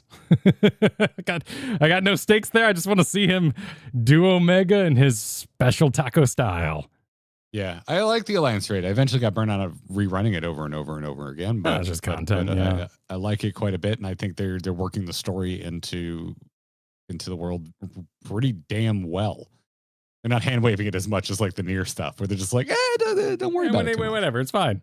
Yeah, exactly. So yeah, we'll be doing day 1 Alliance tomorrow. This Thursday, you might be wondering what the hell we're doing. We're going to be getting back on the every Final Fantasy train and beginning Final Fantasy 3 this Thursday. Looking forward to that. That'll be an in-person duo stream, unless one of us gets horribly ill between now and then. Could still happen. Knock on wood. I did go to DZ Discovery Zone after all. I was in the ball pit. I was in the ball pit when you called or texted me. I had to be like, hang on, I'm in the ball pit. Every day since my Pokemon Stream Palooza, I've woken up being like, is this it? Am I finally sick? And then the next day I'm fine. And then the next day I kind of feel weird again. And I just haven't slept enough. So yeah. And then, my lawn was Jumanji because I was gone for so long. Jumanji. And then I streamed for a week. Nice. Yeah. I spent my whole weekend just fixing the home. But yeah, hey, what the hell's going on with Deep Dungeon? I've heard people liken it to Mythics. To an extent, I'm not going to be the best description of this because, frankly, it's pretty confusing. Some might say, no, it's not, but Final Fantasy XIV has a lot of, let's say, items in your inventory that do things and affect things in certain ways. And the lead up to this was certainly confusing. Yoshi-P kind of pulled the whole bus aside and was like, listen, I've been thinking. And he went on for a while before we even knew what he was thinking about. There's a wonderful quote I heard on PBS. Confusion is the first step in curiosity. And he went full-blown confusion tactics. We were all completely bewildered by what he was going off about. So there was an interview on Famitsu last week. That would be new content for me as well. So I have it in the show notes here if you want to read this block here under Deep Dungeons. That'll give you a after the fact rundown that is a cut down version of what he improvised on stream. Now formalized for an interview, but still a little confusing. And then translated hopefully well. Hopefully well, yes. This was translated by the Discord Reddit, so they're the same. A lot. You want me to read this whole thing? Yeah. This will give you kind of where his head is because this was the surprise. This was the future of Final Fantasy XIV that would have made more waves if people weren't in the pre-dooming kind of phase they were in. Okay. All right. So Yoshi-P in the translated interview said, before I touched on the overview, I'd like to touch upon and talk about the content direction. 14 is a game supported by an amazingly large amount of players and it's an MMO where players have played continuously and for a very long time. Shocking. Therefore, we've been focusing on the target audience for each content and implemented a various amount of content aimed at different kinds of players. For example, we implemented Alliance Raid dungeons in odd-numbered patches that captures the interest of players who mainly play in a casual manner, while for even-number patches, we've implemented high-difficulty raids for players who play in an intensive manner, and on top of that, we implemented Ultimate, which is even more difficult, and many others. As a result, even when new content is implemented, not all content will be played by every single player out there. Even within the same patch, we see a current running trend where this content is only played by hardcore players or only casuals will play this kind of content. Considering this kind of trend was the policy I've decided upon, it's a given that this will be the result. So it's basically just saying no surprises here. We kind of expected this. He continues. Hardcore players will want a high difficulty raid where they can race and aim to be the world first. On the other hand, casuals will want a raid they can compete in complete in 2 or 3 tries and farm. Because of that, we, the creators, have been creating content through dividing segments. Of course, I don't think there is anything wrong with expanding the total amount of content as the major policy for 14. By dividing content into categories this way, the development team was able to establish guidelines for when and what kind of content to create. Because the rules were the same, re consistent, we were able to focus in a certain direction, like focusing on boss battles for this content for one. However, coming to this point, we finally begin to reach the conclusion that considering we have created this large-scale content, then it's better for us to start putting in the effort to have all players play it. Okay. That was only the very end of that was interesting. That was, yes, but that was like 30 minutes condensed down to 3 minutes that you just read that thing. Okay. Of him kind of waxing. And essentially, the takeaway from all this is the deep dungeon is going to have an aspect of it. And I have that on screen right now, one of the slides. The final boss can be augmented by these offerings. A run might get you 8 of these tokens that you can then cash in to get to the final boss. Oh. And depending on how many tokens you put into the boss, you are going to create a more difficult challenge for yourself. And in particular,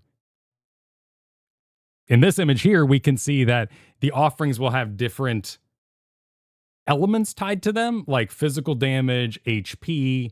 And if you say, hey, we've got amazing DPS, but we want to take less damage, you could dump nothing but HP augments into the boss and get your 15 that way.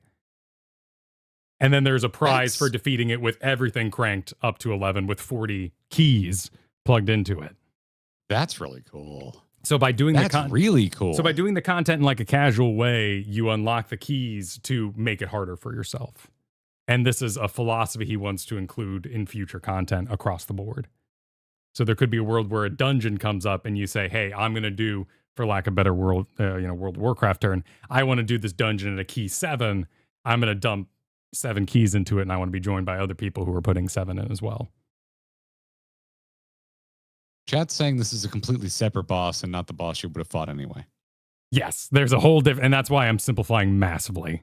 There's another boss you're going to fight. There's more save points along the deep dungeon part, but this is all comboing into making the game more approachable, the deep dungeon more approachable. You're going to have more save points to stop at and to regain. There's going to be kind of like a party finder situation or a queue you can join to do the deep dungeon rather than having to queue up with friends. If you just wanted to solo queue this, you could go into it and eventually fight this final boss that has the key thing we're all excited about. This is awesome. I mean, this is exactly the type of like surprising thing. Like, this is a surprise. This is what I was hoping for and asking for. There were it was the kind of thing that they needed, they need to start doing a little more frequently. There were a couple things that were cute, like the deep dungeon will now have shrines inside of it that you can click, and like a Diablo shrine, it'll give a buff to everybody rather than having to use the little Pomander potion things. And I like that because that's more team-based. The dungeons and non-hardcore content, you can use Phoenix Downs in. And you can stack up to like 99 of those.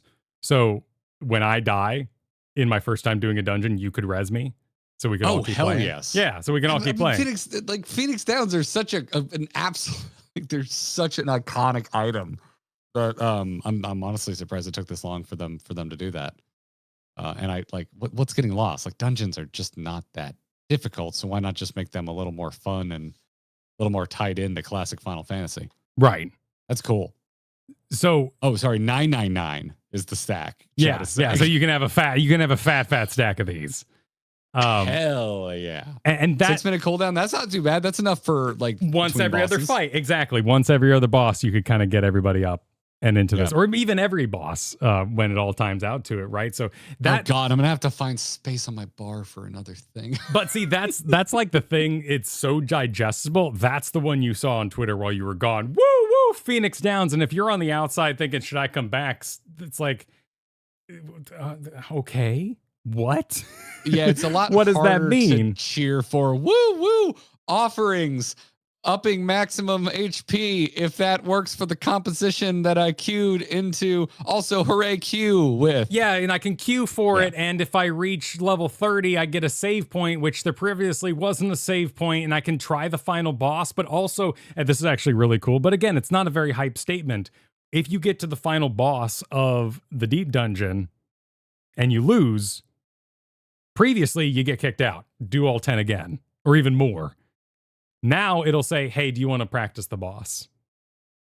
Oh, nice. So you could just say, I know I won't get any rewards for this. I'm not going to get any points. I'm not going to get any offerings, whatever the reward may be, but I would like to try the boss again. And then when you do 10 waves again, you can go straight into that final boss having practiced on your previous What's the opposite of toxic? That is the opposite of toxic. Positive? Well, the opposite of friendly? positive is negative. Yeah. Welcoming? That's nurturing. Yeah, nurturing. Yeah, that is nurturing. Yeah. Because then you can go, all right, well, the next time I get to this, I want to get good. Can I at least, please, sir, am I allowed to practice? That's great. That's awesome. So this is all interwoven. The most exciting thing for me, kind of looking at it from the outside, is that they can, if you put 40 offerings into this final verse quantum boss, you make an ultimate. But if you drop 15 in there, particularly if you're like, hey, we really can't take magic damage, but we can totally take physical damage, and you kind of make your own boss, you might have like a nice extreme on your hands. That's really freaking cool. And then you walk away with a title. They said a couple of rewards. I think title was one of them for doing the 40. So there's some exclusive. So is there only one boss, and that's what you're powering up, or is it like, is there a special power up boss per floor? Like, this is the only boss you would do this power up exchange on. It's a special boss outside of the deep dungeon. Because when you beat the deep dungeon, you do the final boss that you can then practice. It was actually in the trailer there, the one with the big hands doing the half room blast with 4 people. So this guy here, like it's a properly staged 4-man raid boss that you will fight with circles and everything else that you've come to know. Oh, damn, dude. We got to try that. Also, go get your weapon. Go get your savage weapon, damn it. It won't matter in here. I don't know if it'll matter in the other place, actually. I don't know. Because it's a deep dungeon, because you'll have the shiny weapon that is tied to the. Yeah, but I don't want to be seen with my cool weapon standing next to you with your not cool weapon. I'd be glammed for something weird anyway. That's not the boss? Oh, I thought this was the boss. I thought this was the guy because there's only 4 people in here. Oh my God. No, the penis monster is the quantum boss. There's a penis monster? Yeah, we were talking about the deep. No, chat's correcting me on the wrong thing. I was telling you about the deep dungeon boss. Yeah, dude, let me get you a picture of this. Yeah, we're talking about the deep dungeon boss. Yeah, we were talking about the deep dungeon boss. We're good, chat. All right, hang on. I'm gonna find Garrett a picture of this thing because it is wrong. they messed up. An Australian organization's gonna come at them for this one. Here, check out this boss. Oh my goodness, MasterCard will not let me. No, yeah. MasterCard will not be okay with your 14. That's a shame. Yeah, that's such a shame. What a shame. Hey, girl, you want to get coffee? Oh man, it looks like she's taken. I think she's got a boyfriend already. Yeah, I think so. I think she's occupied. Good Lord. I was wondering when I would see that typed in chat, Leander. I was wondering how fast. So the corrections have come through that what I showed is one of the bosses. This is the final boss, and that is the one you power up as well. So there's an exchange there. Isn't that what you said? Don't worry about it. Okay. Everyone's right. I'll be willing to be wrong. It's fine. So that's the exciting thing. Lots of people in chat right now as well. People are they're more sensitive to Yoshi-P hype because he has hyped up things wrongly before, and they've fallen flat. But I enjoyed the vision of this enough, and the things like really simple shit like the shrines being put in the deep dungeon. That means we collectively click them rather than popping up Pomander. I think are all really good steps in a good direction there, and showcase that they're thinking about a team-based game that people want to play repeatedly and make it to a difficulty that they would find interesting. Clear that content and then say, yo, I'm good if they want. Okay. All right. Interesting. Well, this is, I'm color me interested. If it ends up being kind of lame and I don't think Yoshi-P owns hyping things up that aren't worthy of being hyped up. No, that happens across the board in every game as a service that I have ever played. Keanu Reeves did that, and Cyberpunk was just okay. It happens. Cyberpunk launched, busted, and eventually became a pretty damn good game. Is how I would categorize that. I think it's a very good game now, but it was a long road to get there. Oh well. So that is the short version. So short. Like this live letter, dude, was the version of the episode that starts with no intro music and no credits. The credits just start playing. Like they did no merchandise at the end.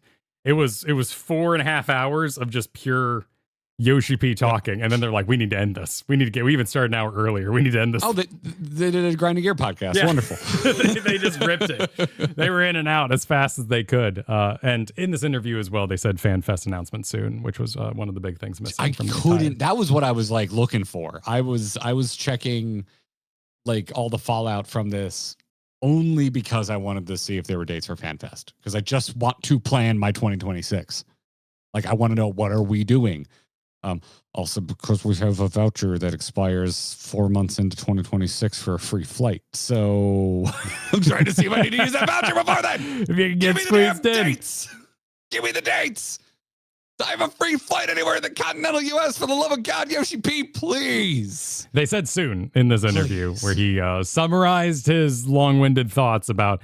It was honestly, it was an experience watching the man think. He just started thinking and talking about how he's been thinking. And I loved it. That was fascinating. Are you aching for some bacon? Yeah. Well, in that style, then, with no warning except these words, let's talk about what we played. Choose your character. So we both were solo streamers for a week. It's true. You want to start? I could. Cool. Tell me about Metroidvanias, Kyle. Because I know that they're a thing. I've tried playing Metroids. I don't like them. I've also tried playing Castlevanias. I suck at them. So I have some information for you. The first Metroid, but a remake of the first Metroid. Yeah. And I have no idea what Castlevania you played because you didn't beat it. So I didn't care. It was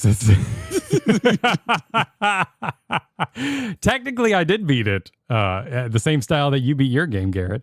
I just kept going. I kept going at the end. Okay, never mind then. No, so my first game. So basically, what happened was I have never played a Metroid game outside of Dark something or other. That was the one I had to use a stylus for as a first-person shooter, but on the DS. Metroid. I think it's like Prime Dark DS Covenant or Bounty Hunters. Hunters. Hunters. Prime Hunters. Yeah, it was not a good first Metroid experience. I remember my buddy had that, and I remember picking it up, being like, "This actually controls really well." It controlled well, and the bosses. We're talking about like a 1 hour experience where I went, "Oh, this impresses me," and then I never played it again. It was fine. It was fine. It wasn't an experience that lend itself to Metroidvania. So many years ago, here's a backstory. Many years ago, I beat Dark Souls 3, and people were like, "You gotta play Hollow Knight," and I tried it, and I put it down. I lost all my souls, my gems, my bug points, and I was kind of like, well, this is awful. And I left. And lo and behold, Hades, maybe a little different point of view, but Dead Cells. And Dead Cells. I like Dead Cells. And I love Dead Cells. I like Souls games. I love Dead Cells. It's a 2D Souls game. I like this. And a number of people, my friends and all were like, that's not a Souls game. That's a Metroidvania. People who grew up with those are got to be so offended. Yeah, because you come in. How dare you? And you're like, oh, wow, what's that? Journey to the Center of the Earth? Is that like Jurassic Park? Like kind of the same, like, oh my God, modern person. How dare you insult the classics? Yeah, to a certain degree. If anything, Dark Souls is a 3D one of those. Yeah. But at the very least, after a lot of pressuring, I can get somebody to admit that Dark Souls 1 is kind of a 3D Metroidvania. There have been 3D Metroidvanias. They don't like Dark Souls because the Dark Souls community hasn't been nice to the Metroidvania crowd. At any rate, they have some history. Dude, Arkham Asylum is a Metroid game. Kind of, right? Not kind of, it is. Because you go and you get the key and you open the thing, but you find a door that doesn't work, and you go and you. The asylum is a labyrinth that you can only fully explore once you collect all of your abilities. Yes. So I was curious about these kind of games, and since I've kind of beaten or at least played extensively or watched extensively every FromSoft game in my life, and I'm curious about the upcoming Hollow Knight game, Silksong. I was thinking maybe while Garrett's in Japan, I'll stream Hollow Knight. Let's do some classics. Let's see if I can, kind of get. So you're thinking Hollow Knight while I'm in Japan? Yeah, maybe. And I wanted some touch points. I want some cultural touch points. We've been doing the Pixel remasters of Final Fantasy. It's fun to see old games, and so I went about finding out how to play Metroid, and everyone just kind of agreed that the Game Boy Advance remake of the original was the place to start. That original NES game is pretty rough. It's old. It is old. I have, other than, I have nostalgia for Super Mario Brothers and Duck Hunt and Mario Brothers 3. That is it. I don't need to ever play a single other NES game. Remakes only, please. So if you'd like to know more about this particular journey, I made a lovely video about it that went up last week. You can go watch that on the channel, visuals, all that kind of thing. Please go watch it. Go enjoy that. It's a great rundown of my Metroid experience, kind of beat by beat. It was fun. It spoke to me. I really enjoyed it. The secrets were not so secret once you kind of knew the language, like a crack in the wall, or you would develop like a freeze ray that could freeze enemies, and you just go, oh, I freeze an enemy and I jump on him, and now he's a platform. Like the language of it was extremely clear, and it evolved in itself. It was an amazingly made game. There was phrases in chat like, wow, it's like watching you slap my mother, but I got through it and it was okay. I heard from our mod Luke that the crowd was a bit restless. It was a stumbling. It was definitely a blind play of Metroid. Okay. And I discovered in that there's a thing called speed running, and it's quite popular. I know it exists. But you've never heard of speed running before? Running, of course. Okay. But speed running to me is a mythical thing that is full of like rolling against walls and weird shit like that. So it doesn't relate to my experience very much. But it did certainly influence people's viewing of my experience. But that was actually pretty cool. Metroid was an extremely well-made game.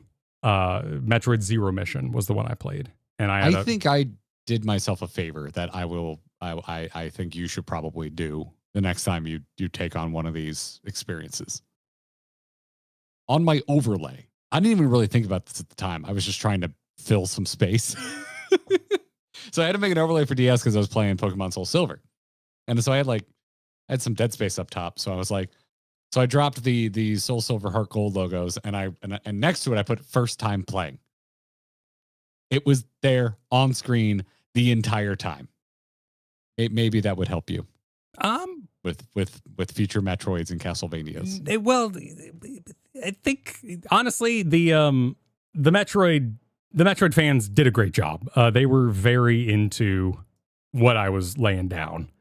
Okay. And we had a lot of fun.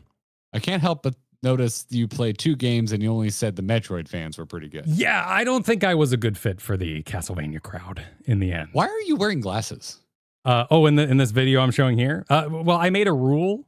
I guess you're not showing the stream. But yeah. So I made a rule day 2 of Castlevania that if I put on glasses, it means I'm in science mode and I want to figure things out for myself. So, so first up, there's a number of things that Castlevania and I don't think we made a good partnership, me and Castlevania. Let me lead by saying I freaking loved the game.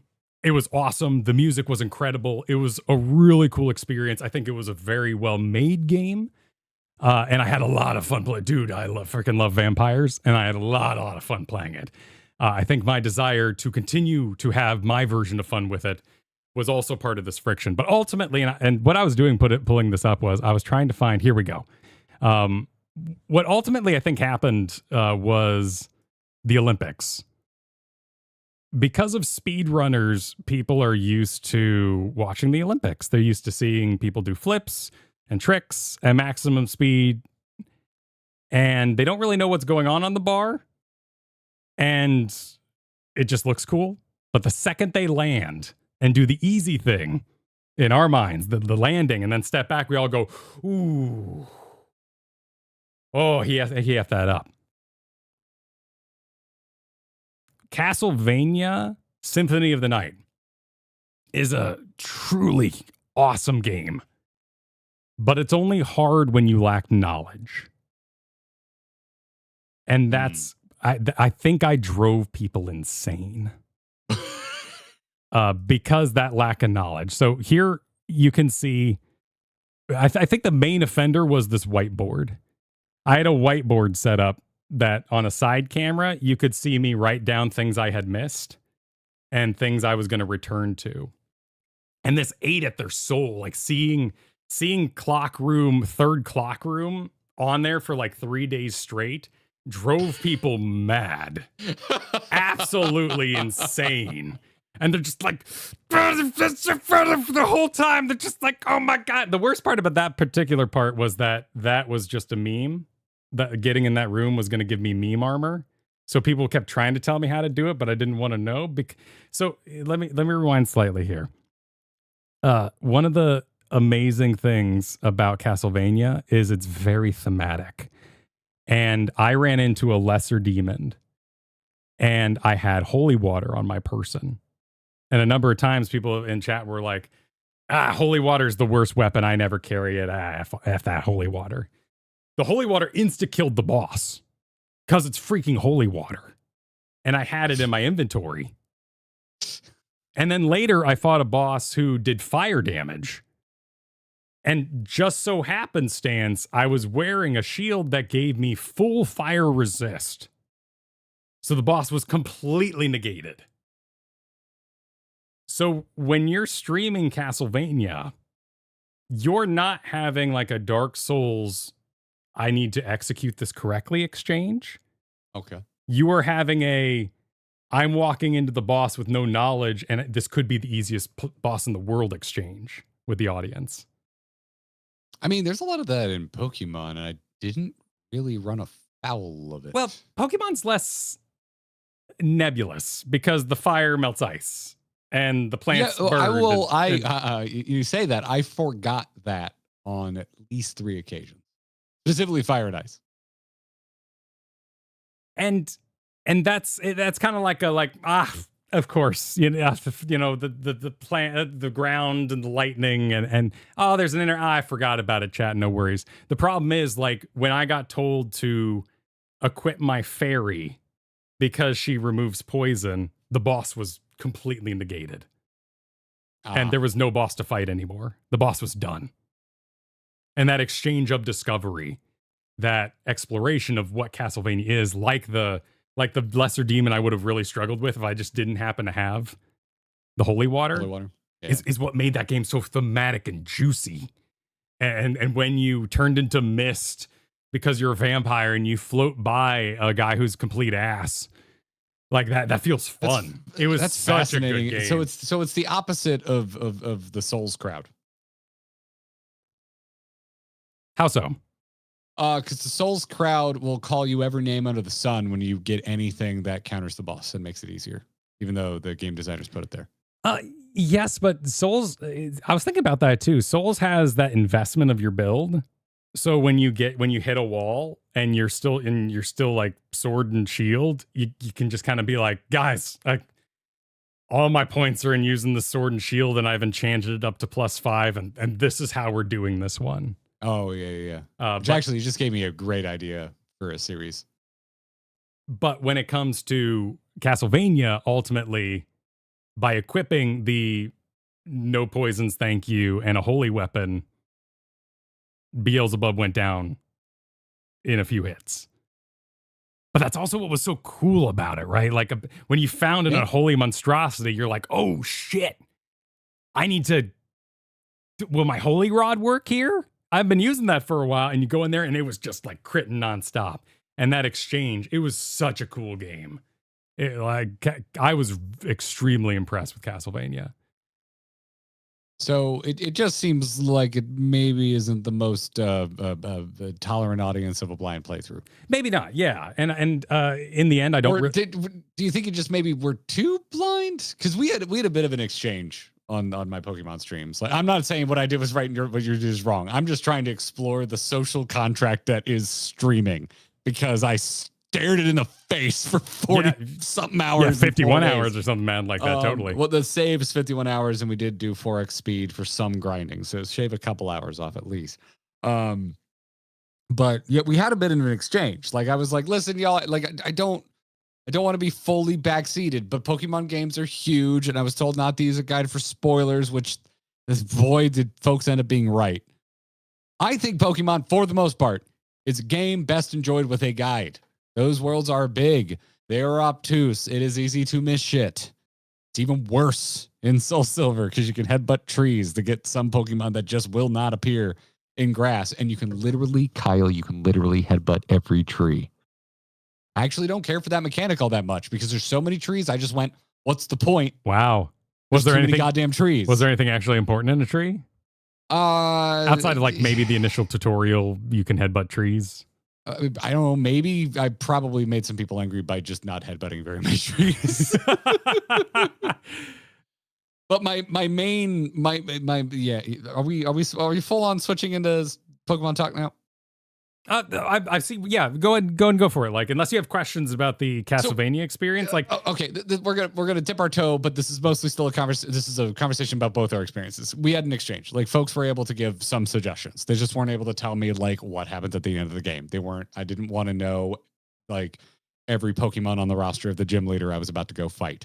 But like, if I was gonna miss a critical item, like I wanted to be at least hinted. Like, hey, you should probably go check out that building. Maybe talk to some people. That's something I was okay with. So there was some exchange. So it was semi-blind, but it was interactive also with the audience. Yeah, we sat down and like we had I sat down and like scoured the map with the chat. You know, like you can see here, like we got out the MS Paint and we were circling all and seeing what powers would go in what holes.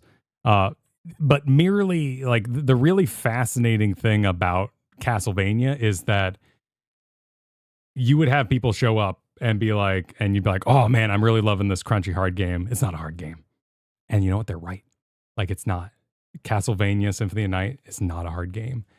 And if you metagame it, That's hard to hear when you're playing it for the first time. Yeah, but that also is what made it so much fun. Like, it's the difference between, like, there was this one time in D&D, and this was in There Will Be Dungeons, the podcast, where our DM put us up against a vampire. And collectively, Varel the Lizard Folk Barbarian, who I was, the Tiefling Engineer, and the Bard Rogue combo did not know what a vampire was. We were fighting him in the day, inside of the house, with wooden chairs and slats on the windows. And we were sitting there being like, DM, we're trying really hard to beat your vampire, and the vampire's owning us, and we're like, we don't know what a vampire is, DM. However, Kyle would bust open the window slats, break a chair to make a steak, start enchanting the holy water. You know what I mean? Like, you just start like... Wait, so you were all doing such a good job of staying in character. We were role-playing. You were role-playing so hard that we didn't know what a vampire was. And when we killed it and it turned to mist and flew away, we're like, guess he's dead. I guess, right, DM? Like, we were trying so hard not to metagame this poor guy's campaign. But ultimately, you can't walk into a room of 30-year-old nerds and put them up against a vampire, because we're going to try to find some running water, you know? Okay. Okay. So Castlevania is an excellent game. However, if you know the counter to every boss, there's no boss. It dies extremely easily. That tracks. Tracks. And so, and maybe that is like Pokemon in that way. Like, you walk in with a Zapdos versus the water, and you wouldn't have had a Zapdos if chat didn't tell you have a Zapdos. Maybe you wouldn't have an easier time. Yeah. And like, there's new types, and also like they added new types to old Pokemon in some rare cases. Like, they got an additional type or something, because Steel and Dark was added in Silver. But we got some on topic supers that the KLG Chaos has mentioned Symphony of the Night, saying, Kyle, you inspired me to play Symphony of the Night again, so I did a two-hander only zero defense playthrough. It brought back some of the challenge, and I had a lot of fun. I'm glad to see you got to enjoy it your way. It was like, dude, I was like mad impressed. Particularly with it's hard to say, particularly because I freaking loved it. I love vampires, and the powers are fun. The fighting game like combos were completely new to me. It was amazing how much Metroidvanias pull from a fighting game kind of background, and the music freaking slapped. It was such a good soundtrack. Hell yeah, dude. I mean, it sounds like we had, in that regard, similar experiences, because like I was almost brought to tears at a certain point in regards to music. And then Duncan, thanks for the generous super. It looks like it's about Pokemon. Said the initial playthrough is over. Let's just say it. It was Heracross. That was in the trees. It's a really good Gen 2 fighting bug type that's possible to get right after Gym 2 and a few other places. Obscure but rewarding. Okay, so I did not get this Pokemon that you got from Headbutting Trees. And holy goddamn shit, would having a fighting Pokemon that early have made my experience so much smoother. That shit's so cool, Like, it's so cool that those old like playground secrets exist in those old games. Well, yeah, you got to be careful with the playground though. They lie all the time. Well, like Meryl is Meryl's a Gen 2 Pokemon, so Meryl's in Silver and Gold. We called that shit Peekaboo, and we all lied to each other that you could fish it up next to the truck that Mew wasn't under in Pokemon Red, because Meryl, which is the water type circular Pokemon that kind of looks like Pikachu, that was like one of the preview Pokemon heading into Silver, and everyone didn't know what it was called, and we just called it Peekaboo. And we all thought that was its name, and we lied, and we made up total, absolute fabricated lies about where you could catch one. When shit's great, people just start lying, like Mr. Rogers and his shovel kills. Like we see it, a great thing, and we just go, this has to go deeper. There's no way. Marilyn Manson and his ribs, dude. Yeah, exactly. Like no internet. That shit spread like wildfire, and that's so cool. Yeah. Yeah. Anyway, all right. So we're moving into. So tell me about Pokemon. Pokemon. So yeah. So I played Soul Silver. So yeah, I'm gonna very quickly. I'm so sorry if you watch the streams. You heard me say this at the beginning of every single stream. Here's the rundown. Pokemon Red is the game I have beaten more times than any other video game in existence. I was so goddamn obsessed with this game as a kid. So obsessed. It was like my life. It was like I blame my obsession on Pokemon Red and my Atlas level memory of the Kanto region. I blame that on my love of MMOs. Like wanting to inhabit a virtual world, a large virtual world that feels alive. I think that all stems back to Pokemon on the Game Boy. And I have played none of the sequels. I've played a little of Y. That's it. That's it. I don't even really know what happened. I think I started playing guitar and it started eating into my game hours. But then like Fire Red came out and I bought it immediately and beat that like 5 times. So anytime they remade Gen 1, I purchased it and I beat it, except for Let's Go Pikachu, because I hate the Pokemon Go catch mechanics. It's still a good game, but your mileage may vary on how much you like the catch mechanics. So yeah, got to be in my top 3 of games I've always wanted to beat is Pokemon Silver or Gold. And so we got a lot of suggestions to go with the Soul Silver and Heart Gold remix, which I am now burdened with so much Pokemon knowledge, Kyle, that it is hard to make sentences to get a point across to you quickly, because I know people are going to be like, but actually, because it's like it's a remake of a Gen 2 game, but it came out during Gen 4, and so it's considered a Gen 4 game, even though technically it's a Gen 2 game. Okay.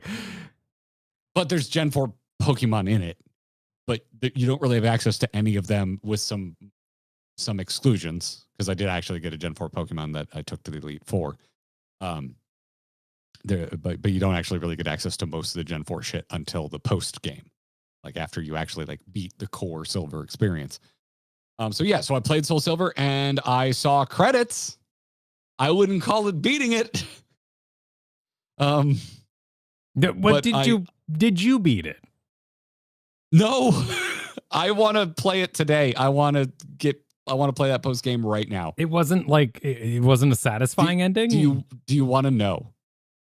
I really don't know how I can express to you the importance of this without telling you what happens after the credits. What happens? Okay. If you are listening to the sound of my voice and you have not played Silver and Gold and you think you ever will, I know it's been out forever and the moratorium on spoilers is over. But if you're going to play Gold or Silver and you like Pokemon and you somehow, like me, have gone unspoiled for this long, skip ahead 10 minutes. Hey, Siri, set a timer for 10 minutes. Why do we need 10 minutes? Okay. All right. I just want time to be able to gush about this in full spoiler mode with you. So, all right. So you beat Silver, Kyle. You beat Silver. Heading into the end of Silver, it's time to go fight the Elite Four. Yeah, like you do. My brain goes, surely this new region, Johto, surely they have their own Elite Four.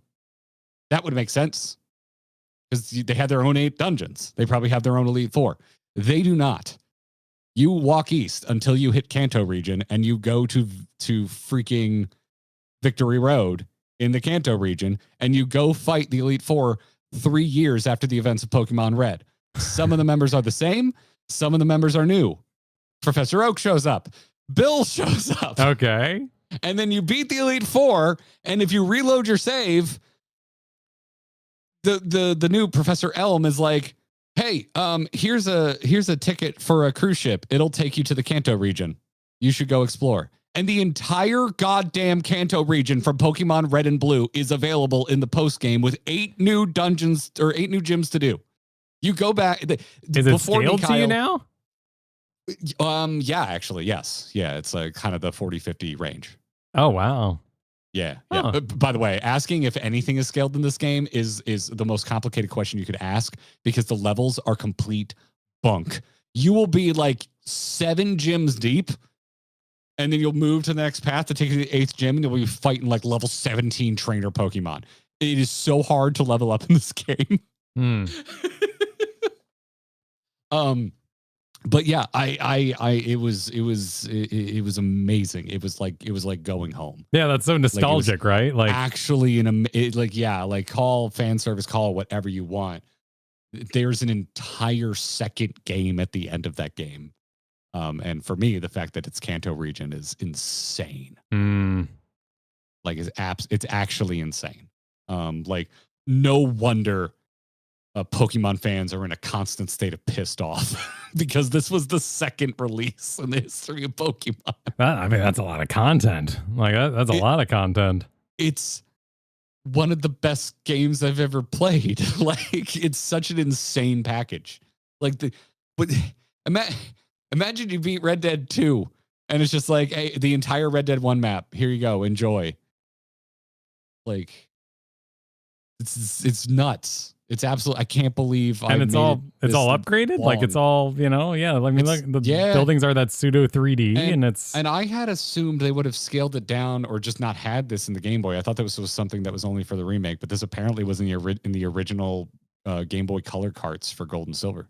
Damn, like all of Kanto with a few adjustments here and there. I think I read that Viridian Forest is smaller in the Game Boy version, and they omitted the Cerulean Cave where you fought Mewtwo, but that's back in the Silver version. I don't know what's in it because there's a guy blocking it. I don't know what's in the Cerulean Cave. I see you here on the bike path.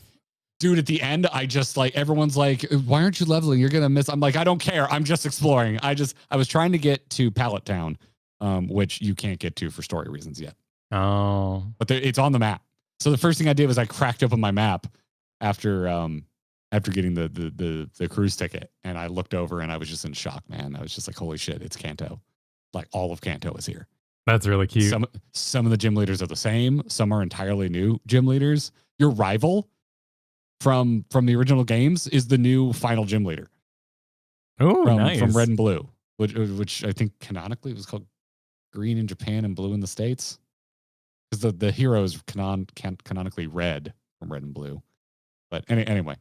I always just call him Mash and Gary because I was watching the anime at the same time. But yeah, dude, I don't know what the hell I'm going to do with myself. I have to play this right now. I don't know. I'm ready to start a second channel just called Garrett's Bullshit Solo Hour. Garrett demands more Pokemon. Yeah. I gotta play it, man. I have to see the rest of this experience. I have to. I still have 5 minutes and 30 seconds.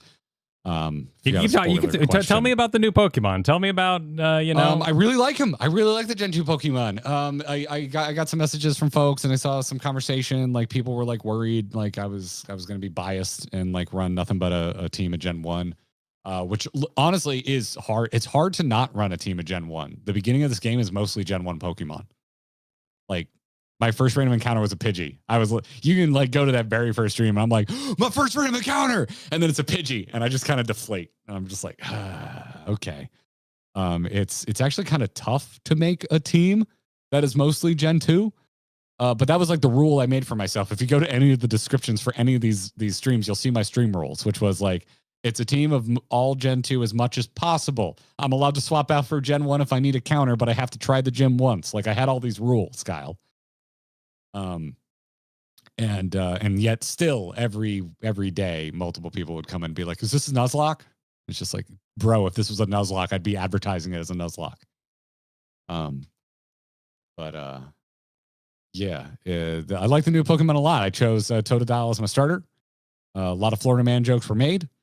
Mm-hmm. If I could do it all again, I would do Cyndaquil. I would 100% do Cyndaquil. Why is that?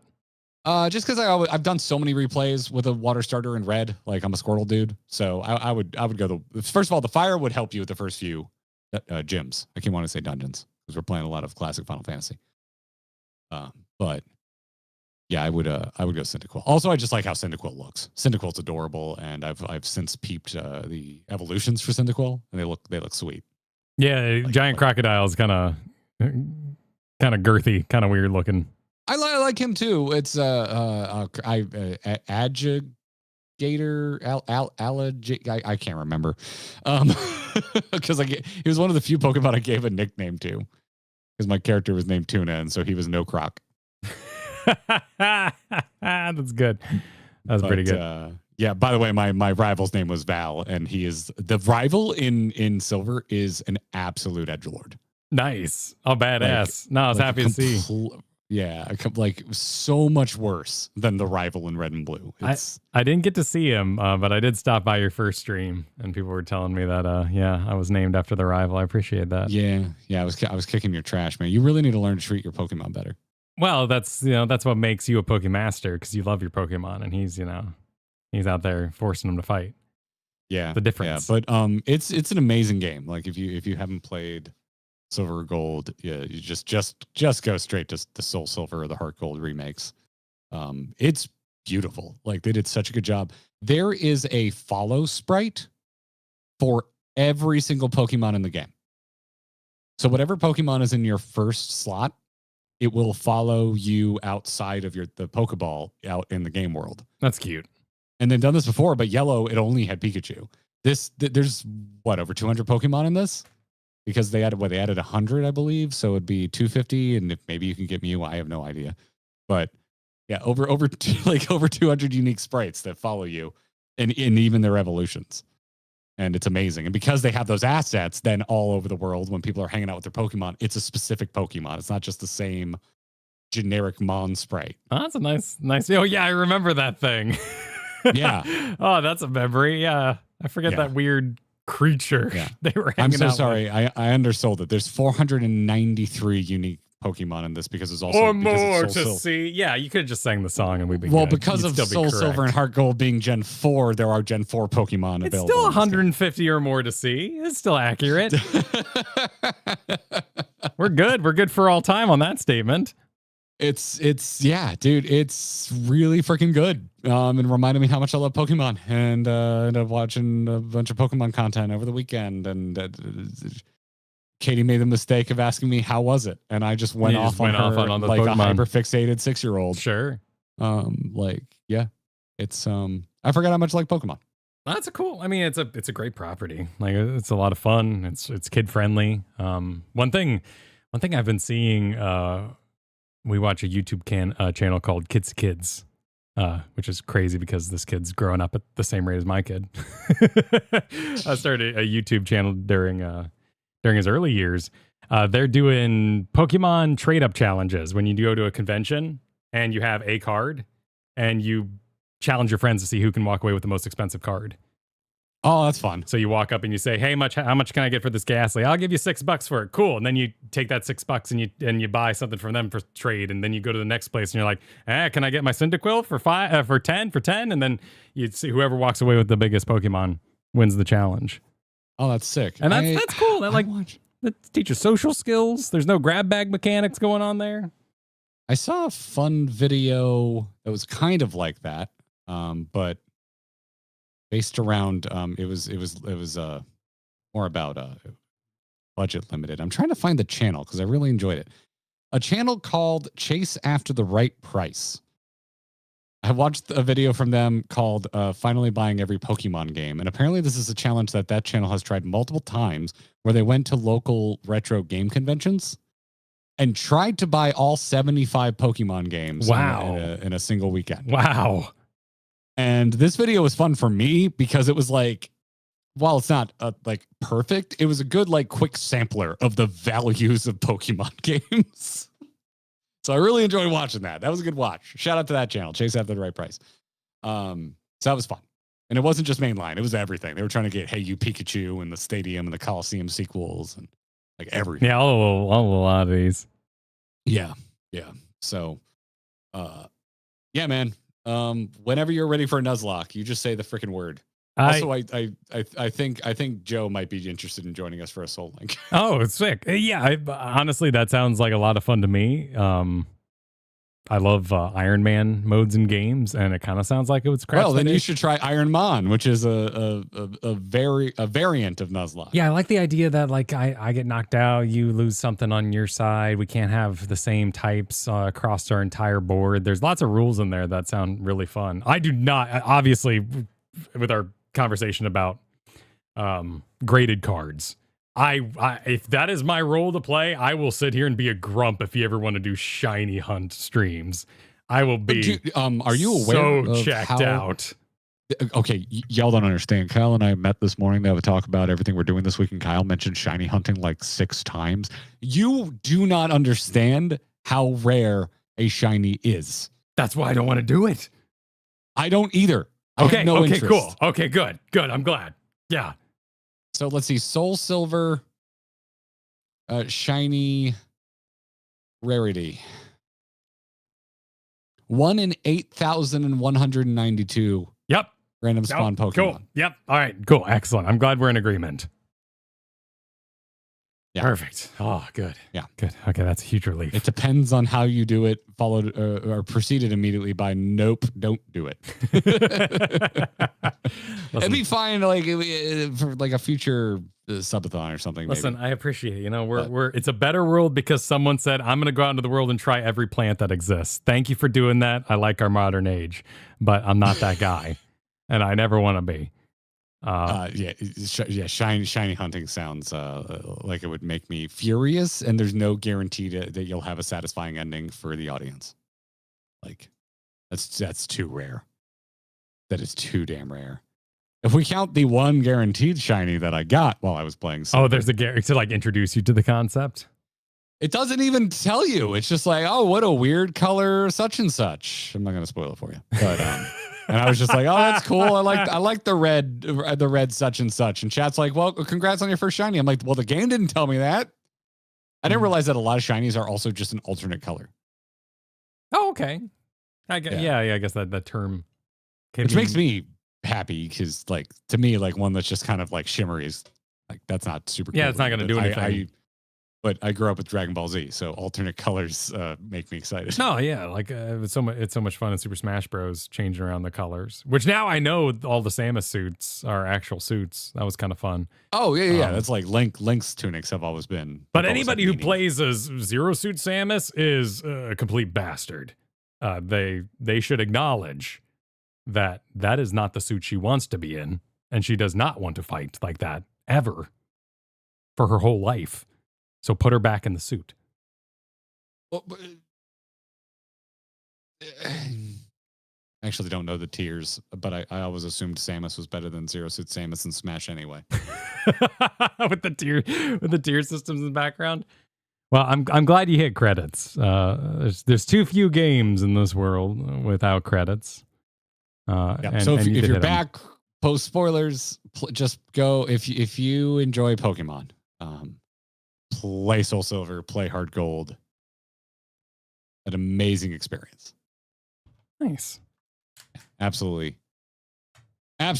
incredible. Fingleberry Supered, we need Silver post game and to peer pressure Kyle into playing Castlevania Aria of Sorrow. Aria of Sorrow. Okay. I didn't see that one in my list, but I'm going to finish. So Castlevania has an ending. If you don't solve a certain puzzle, you get the bad ending, which is clearly a bad ending. Like it sucks. It is just like obviously. It is very obviously like, well, and that's how it ends. And you're just like, what? Like, I bet you there's some reviews from 2001 or whatever, people just being like, this game ending freaking blows. There's a whole half the game if you do the proper puzzle. So Friday, I'm hoping I can sit down and finish out the last 4 or so hours that I have of Castlevania. Sick. Okay, cool. I'll come and backseat you. Yeah, come on by. Yeah, it should be pretty. It should be pretty good now. So for the first hour, if I'm not there, just keep saying he's coming. He is coming. I recommend he's coming. I think we should all go get he's coming. It's an excellent. Kyle loves it when he comes. Yep, and I still can't beat him in the marsh swamp. Christopher Light, thanks for the super. I think I saw the 2000 movie featuring Lugia is free on YouTube right now. Maybe you can do a members watch along. Oh, that'd be funny. I've never seen it. And it is. It went up the day I beat Silver. Wait, You're welcome, everybody. How am I supposed to? I need movie continuity here. How many movies do I need to watch to understand? I think it's the Lugia? second movie. Is it the second one? Pokemon movie order. Well, it's one of the two legendary birds on the covers of Silver and Gold. So Ho-Oh is on the cover of Gold and Lugia is on the cover of Silver. I hate his stupid Sam Eagle hands. I hate bird hands. Pokemon the movie 2000 is in fact the second movie. Okay. So you've seen the first movie. I'm assuming you need to watch some of the anime leading up to it. Yeah, because I didn't have reception. I held those bunny ears as hard as I could in my youth. Also, for those of you that care about watching things legally, like me, I've complained for years that it's really hard to watch the original run of Pokemon. It's all on the official YouTube for free. Oh, nice. Yeah. Huh. Not every Pokemon ever, but the original run, like the whole Indigo League, is on there. So I watched episode 1 the other night while munching on some Oreos. My God, there's a lot of movies. Holy shit. Yes. There's the Pikachu's Rescue Adventure. Did that ever come out here? Because I'm seeing right after Pokemon 3. And it doesn't appear to be an English poster for Pikachu's Rescue Adventure. But then that's seeming like it didn't come out here. And then Ash died or something. Ash exited, I think, last year. Yeah. At some point. And there's a kid who's dressed very much like him, but he's a different kid now. Well, usually they wear hats and they like turning them backwards. Yeah. I'm sure it's just like Yu-Gi-Oh! Where, despite Ash disappearing, he still shows up from time to time to be like, I would wow. hope. They've changed voice actors at least once on Ash, I think, too. So it's not like it's been the same lady the whole time. Yeah. But yeah, man. I've got a new old hyperfixation. It turns out, nice. Young us, we had some good ideas. My pessimistic side was definitely like, oh, nice. Yeah, it came with free DLC. That's nice that after the credits, it gave you free DLC like that. You're such a grump, dude. Dude, I've dropped like 6 F-bombs, and yet somehow I'm like, Kyle's in a bad mood today. No, I'm like, it was the news we did today, man. Like, it's fun seeing old games, man. They're good. They're good. They're complete packages, and there was a lot of whimsy in them. Yeah. I remember people trying to belaboredly start fake satanic panic over Pokemon. But it's also, we're also removed from it, right? Like, I remember having the dumb thought of like, oh man, Aliens is sick. How cool that there was no drama about Ripley back in the day. And you're like, oh. Dude, I think about that all the time. All the time. She's so freaking competent. She doesn't want to end the damn ship so badly. Oh man, reading old reviews. That whole movie, it's just an exercise in no one listening to frickin' Ripley. Punished for doing so. Yeah. And then Aliens, they do it all over again, except for Higgs. Oh, with more. Hicks, except for Hicks. Hicks is cool. Yeah. Hicks is cool. But he's an outsider, He's not liked by the crew. Yeah. Wait. What? They're friendly enough. They liked him enough. The general, whoever was in the lead with the chomping on the cigar, he didn't like Hicks. But somebody wake the rest of the crew. Yeah, that guy's great. It's just anytime I'm around my dad and either of us need to pull something out, like a tool because something broke, whoever reveals the item which can fix the thing says, I like to keep this for close encounters. That is such a hyper specific quote between my father and I. I love it. That makes no sense from the outside, and I'm so happy for you. Those are the quotes. Some tin cans. We've also said it with an actual fire. Yeah, no, totally. But that's the joy of those quotes. Yeah, man. Yeah, it's my dad and I don't have a lot of pop culture touch points. We got Aliens and Jaws, and that's kind of it. That's pretty much it. That's all we got. Joey, thanks for the super. Haven't played every Pokemon main series over the past years. In my 42 years of living, I've only gotten 2 wild shinies in 8 generations of games. Jeez. Yeah. Woo! That's just torturous. Without a speed up mechanic, man, no thanks. It's not. I mean, never say never. Except, hold on, shit. I'm robbing us of a wonderful story arc here. I sure as shit am never gonna go shiny hunting. Wow. I'm sure as shit not gonna enjoy it. How did I become the grumpy one? I don't know. Tanking 5 children? Thinking about Bo's vampire encounter? Rediscovering I don't know. books. You know, what the hell happened to me? Where'd I go wrong? This is what healing in Final Fantasy XIV does to you. Got nothing left to give. This is your brain on Final Fantasy. I'm just gonna DPS anyway. What's the point? We have completely switched roles. I've become the hopelessly optimistic person, and 14 has just destroyed your faith in humanity. Congratulate. Garrett has stolen all of Kyle's whimsy. We did it, No, everybody. I didn't do it. 14 did it. 14 stole all of Kyle's whimsy. Killed my the will 14 to community heal. that have told Kyle not to wish, hope, or get hyped for anything because it's all figured out and there's never any surprises have stolen Kyle's whimsy. Can't believe this. Well, Can't believe it. That's the you video. You can't hurt me. That's the video. We did it. Can't hurt me. We lived through Shadowlands. Well, you did. I quit halfway through. Well, back down. That was a long unsub. That was the long up to the, that was the longest sub of my entire life playing WoW. But I did notice we got a question in the Discord in the Ask the Host channel, which you get access to if you support us on Patreon over at supportourbromance.com or on a YouTube membership. Everyone gets the same perk regardless of what level you support us at. But while I'm shouting it out, shout out to those of you who are generous your pledges. Jama Kazoon says, Hot Sky, actually. I was going to start calling you Hot Sky. After your respective first playthrough streams, what are some moments that you'd want to be able to re-experience for the first time? Personally, for me, it'd be the StarCraft 2 Legacy of the Void trailer. That trailer's amazing. That trailer is freaking, oh my God, that thing is good. I mean, in that, you've jogged my memory. The Wrath of the Lich King expansion cinematic. I was screaming at the television. I remember the day because I was no longer living at home. I was renting the house with my college roommates. We were at school all day. We knew that the next WoW expansion was getting announced, but we had to be at school, and we got back, and my one roommate drug the world's longest DVI cable from his computer out to the living room TV because it was the only TV that was it was like an early widescreen flat screen and it had DVI input, and he put it on and he turned the volume to 0 and he cranked the actual sound system that was hooked up to it. And that was the first time we all sat down on the couch together and we watched the Wrath of the Lich King cinematic. And I was foaming at the mouth. There were a couple of those. Yeah. The Varian Ragnarok trailer for Heroes of the Storm was freaking awesome. Where he walks over all the dead bodies or all the helmets and shields and stuff.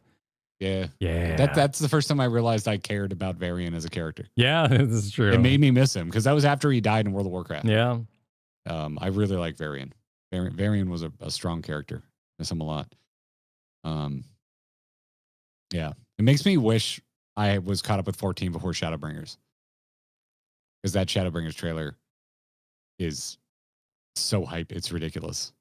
I will say that one, though, to me, hits a lot harder after you've beaten Shadowbringers. There's a lot of meaning in it, Yeah. And you know what? No. And even more so, you know what? No. I'm gonna say that the Shadowbringers trailer actually is one of the biggest blue balls in the history of pre-rendered cutscenes. We never got a full CG Emmett. And if we were ever going anywhere to get in there, it would have been Shadowbringers. And so actually, no, you should all hate the Shadowbringers trailer. Sorry, that would have been cute. But I'm gonna ruin it for you. But now you have to, Graha fans now have to compete with two versions of Graha. There's the in-game Graha, but they've also tasted the sweet, sweet graphics of high graphics Graha now. And can you go back? Would Emmett look like shit compared to? Well, the real problem is that the best Graha is Crystal Exarch Graha, and you get to see his crystals looking amazing in the Shadowbringers trailer, and then you see him in game. Oh, that's true. He's opaque. But he's still, wearing, you see, he's wearing one of those. It's still Graha sleeves. haunting you at the end of the day. Yeah. No, Man, I might actually believe what I'm saying about the Shadowbringers trailer. That might be one of my least favorite Final Fantasy 14 trailers. I loved the Legacy of the Void trailer because it's just units doing unit shit. I'm not crazy about Kerrigan, but man, the bio bombs falling down on the Terran homeworld and the Ultralisk rolling towards those tanks and Heart of the Swarm like that was some good shit. The Heart of the Swarm intro cinematic is my favorite StarCraft 2 cinematic. Yeah, and that's when they first showcased that boom, boom, boom, boom, that they were going to be doing as the music for the Zerg theme. I love that original Brood War. Plus, more villainous theme too. Yeah, TVZ is also my favorite matchup in StarCraft. Oh yeah, it's like, classic. If I could watch one StarCraft matchup, if I could guarantee it's the same StarCraft matchup every time, it would be TVZ. That is just classic. I'm just not a huge Protoss fan. That Legacy of the Void trailer is amazing. But yeah, as for games, I wish I could experience for the first time. It's tough because a lot of the stuff that's really important to me, I don't think holds up particularly well. Like the N64 Zeldas, they do just kind of control like ass now by modern sensibilities. Their controls kind of suck. Do you not like Z targeting? I would say Ocarina holds up perfectly well. Fine, but not when you have tasted good control. Not when it is so hard to go back to an N64 controller after you've had two sticks. The controller. Okay, I'll goddamn. Well, it's also the controls. There's not a second stick. Yeah. Okay. It doesn't exist. Oh, it's just the muscle memory comes in. We're hitting that Z button to move your camera behind yourself all the time. Yeah, but it's just it is jank. It is actually jank. So that would be that's a twofold. I would need to have never experienced Majora's Mask before, and I also need you to make me forget that dual analog ever happened. That the controls could be better. But Majora's Mask is up there for sure. In the special, because that's like KOTOR. Like I'd love to experience KOTOR again, but it's also steeped in its own grinds and issues of its design that I think are outdated in many ways. But yeah, man, that was some good shit. Half-Life probably. Yeah, Half-Life would be pretty the original Half-Life or Half-Life 2, honestly. The first time, what was it, Ravenholm? Yeah, we don't go to Ravenholm. You get the gravity gun, and you have no weapon, and you're just dealing. You're just shooting saw blades. Like, oh my god! Like actual. I haven't said nerd chills in so long. Nerd chills. You get the Ravenholm, and it is absolute nerd. Oh, it's terrifying, but you have all the tools you need to deal with it. No, that's a great moment. Yeah. If I could relive any experience, it would be AVP2 Alien Lifecycle multiplayer. That you mentioned that game a lot. You can't go back. You can't chest burster. And if you get a hold of a predator and you had to knock off their mask first with your first jump, that's how it was. You were a chest burster or a facehugger. You're facehugger, man, going up against a predator 1v1. And you had to hit them twice. You had to knock off their mask with the first go and then land a jump the second time. But if you could do it, you got a Predalien. And it was so freaking worth it. It was so freaking hype. Alien Lifecycle was so badass. And it would be the same. Like the queues wouldn't be the same. There wouldn't be MSN Gamer, whatever the hell it was called that I had to log into in order to play it multiplayer. There'd be balancing and matchmaking now that would ruin the experience of me owning a bunch of nubs. Frick, man. Sometimes, man, I love ladders sometimes, but other times I'm just like, whoa, that Wild West. You can't go back. You can't go back to that Wild West. There are things you can go back to, and there's things you can't. Like, I don't know. Like, to me, classic WoW, I think they did a pretty damn good job. Like, oh, yeah. I knew where I was going, which that you can't get rid of that. But they did, I think one of the most impressive things about classic World of Warcraft is that they did, I think they successfully re-engineered the need for social interactions with no dungeon finder. They did it.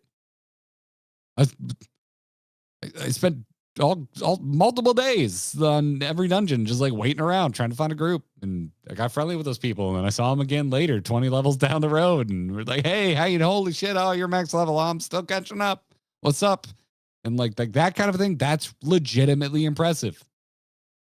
And post game of Silver, let me tell you, you can have a coming home experience. You just can't force it. Mithra right now just asked, was the break week successful enough to think about doing solo streams more often? I really enjoy these breaks from our usual scheduling. They're gonna happen. It's just healthy for the channel to keep the lights on. I mean, we got to take breaks, and I'm gonna have more breaks than usual this year because we got a huge anniversary coming up. So Katie and I are doing a Japan trip. I'm hoping to make at least a video or two about my travels in Japan for you all.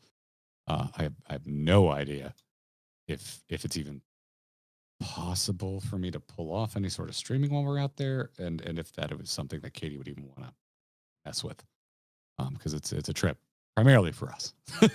So, yeah, man, we're not gonna force you. Well, yeah. No, I'm bringing a camera, so I'm gonna record my experience. But yeah. I mean, doing it more than when we are gone, I don't know. It's just tough. Our time is limited, and we got like duo projects that we're working on, like, every Final Fantasy and all that kind of stuff. So yeah, I don't know.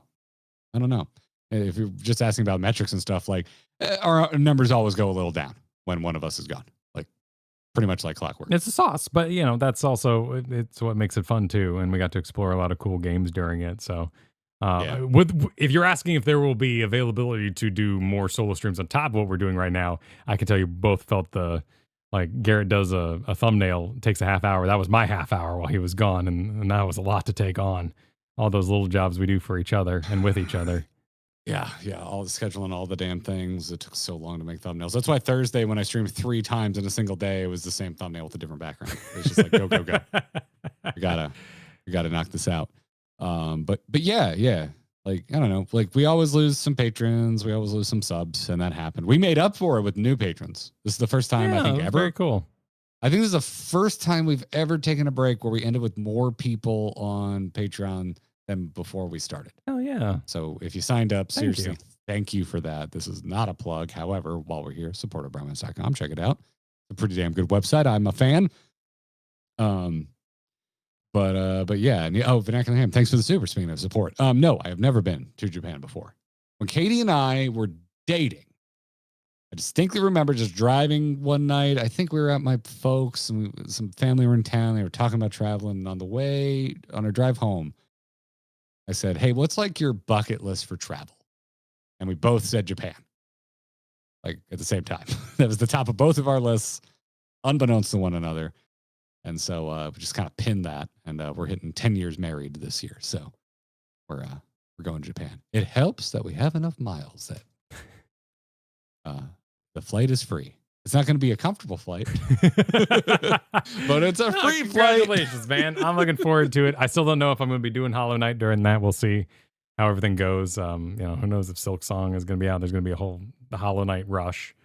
But that's going to be a lot of fun. But that's still a ways out. We got a lot going on between here and there, including Final Fantasy III, including the 7.3 patch happening tomorrow, at least the Alliance raid part of it, including getting Expedition 33 done before you take off. Oh, yeah. I that is very, I think we need to sit down and actually schedule that out. Yeah. I think that's important, because it would be really because we want to get it done before the Game Awards. That's going to be tight if we wait until I'm back. So we should, that should be part of it. It's being mapped. And we're going to, every Final Fantasy will continue. Final Fantasy XIV will continue. Okay, we got a lot of projects. We got a lot of stuff that we're working on. People keep asking for Manderville. Someone in chat right now said, if I see you in Japan, is it okay to say hi? Yes, please. You have any idea how nice it'll probably be to talk to someone who speaks the same language? This will be my first time ever in like an actual proper like foreign country. Oh, nice. So yeah, I've been out of the States before, but I'm talking Caribbean. Everybody speaks English. You got to touch some big grass out there. Yeah. Extremely like American friendly. Yeah. I'm going to be on the plane, and I'm going to be thinking to myself, one more step and the furthest I'll ever have been from home. Except it won't be a step. It'll be a plane at God knows what speed. What time. And yeah. It's good stuff. But anyway, speaking of those new patrons, we have a lot of you to thank as we wrap this up. Supportourbromance.com. That is the place to go. It'll take you directly to our Patreon. It's just patreon.com/Garrett and Kyle. Woo, here we go. And we've got a lot of new patrons to thank, and we want to thank each and every one of you, starting with Zeppo3K, Antonio A, Rather Shiny, Rolled Earth, Clay F. Jormungunder. I like that. Varus K. Steel Scream. That might be the real last name. You don't know. Monkey Bing Bong. Ben. Hi, Ben. No last name given. Hi, Ben. Chesa S. Zawin T. Mappy. Cody D. That guy.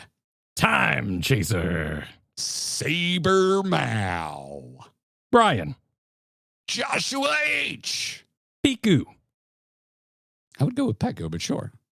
Oh, shit. That makes sense. David J. Michael D. And shout out to Itzu, Black Unicorn, Shadwin with a 1 for an I, John the Third, and Gremlock. They all gave us a raise, Kyle. Well, thank you. They were already patrons. They increased their pledge. Thank you. Thank you very much, everybody. We really do appreciate it. And we thank our, we also appreciate our legendary level backers. They get thanked on each and every episode, and they get a shout out at the end of our edited videos. So a big thanks to Sean B, Cheesy Bob, Lost Mythics, Zervon, Compside Jedi, Pothy, P, Bloodsy Fun, Snugglegore, Shinny, Geo, Nicholas C, Jerry T, Sean and Jen, Vernacular Ham, Brom, Vaslius, KLG Chaos, and a shout out to, of course, the only member of the Evane tier, Evane. Thank you all. Gal and I use Doghouse Systems gaming PCs. Check them out at doghousesystems.com. Use the code BROMANCE. You'll get upgraded to a free 1 terabyte NVMe SSD for your trouble. Again, that is supportourbromance.com. Other than that, I'm on Twitter and Blue Sky at Garrett Art. Kyle is on those same sites at Kyle Ferguson. That's going to wrap it up for this edition of the Grinding Gear Podcast. Until next time, let us... I hope your bank switches off MasterCard. GG. GG. I was telling Kristen about that. She's like, who the hell has a MasterCard? My bank, that's what they Yeah, use. I guess so. Yeah. That's what my debit card is. I didn't know. Choice. Congrats on being everywhere. Yours isn't? No, why would I have a MasterCard? I don't. Well, who do you bank with? And Chase. Oh, okay. Yeah. I've never done any. I've never stepped into a Chase. And they were big in Chicago, so that's where I kind of laid my flag. I was with one bank and they were on Visa, and then we got married, and Katie was like, I don't want to move banks. I'm like, I don't care enough, so I guess I'll come to your bank. Yeah, And that's how it goes. They use MasterCard. That's how it goes. Yeah. How it be sometimes. You just go, I don't care enough. Sure, why not? However, since then, I wish I stuck with my old bank for reasons other than just today's program. A what? The bank we're with pisses me off now. Oh, okay. They're dumb. They're dumb. They don't have enough ATMs. So they're just inconvenient in general. Just in general. Oh, look at you. Say, why are you about to like drop some shit? Like, what, why are you after show label it? Why are you labeling? Well, me, we got lots of supers to thank and stuff. So I just wanted to make sure everyone knew we were getting to that. Okay, yeah. I mean, we hit some during the show. You know, we're hitting save. We're hitting. We're backing up the files. We got little buttons to press here and there. Buttons to press, as Kyle likes to say. Yeah, every time. There's so many freaking buttons to press. That's why I say it. Streaming takes a lot of buttons. You press them every time. Yeah, I know. You press them every time. There's still just as many buttons, though. It doesn't go away. Well, yeah. So, okay. So, you're complaining. You're not surprised. I'm sorry. Yeah, exactly. Okay. All right. Sick. Well, let me hear, Chad. I'm going to main screen you. What's up? Oh, yeah, y'all behaving? We're on the main screen. Y'all behaving? I think they did well. You all did very well during a conversation about NSFW games. I do just want to give you a. Oh, did they? Well done. I was too busy trying to absorb what was going on.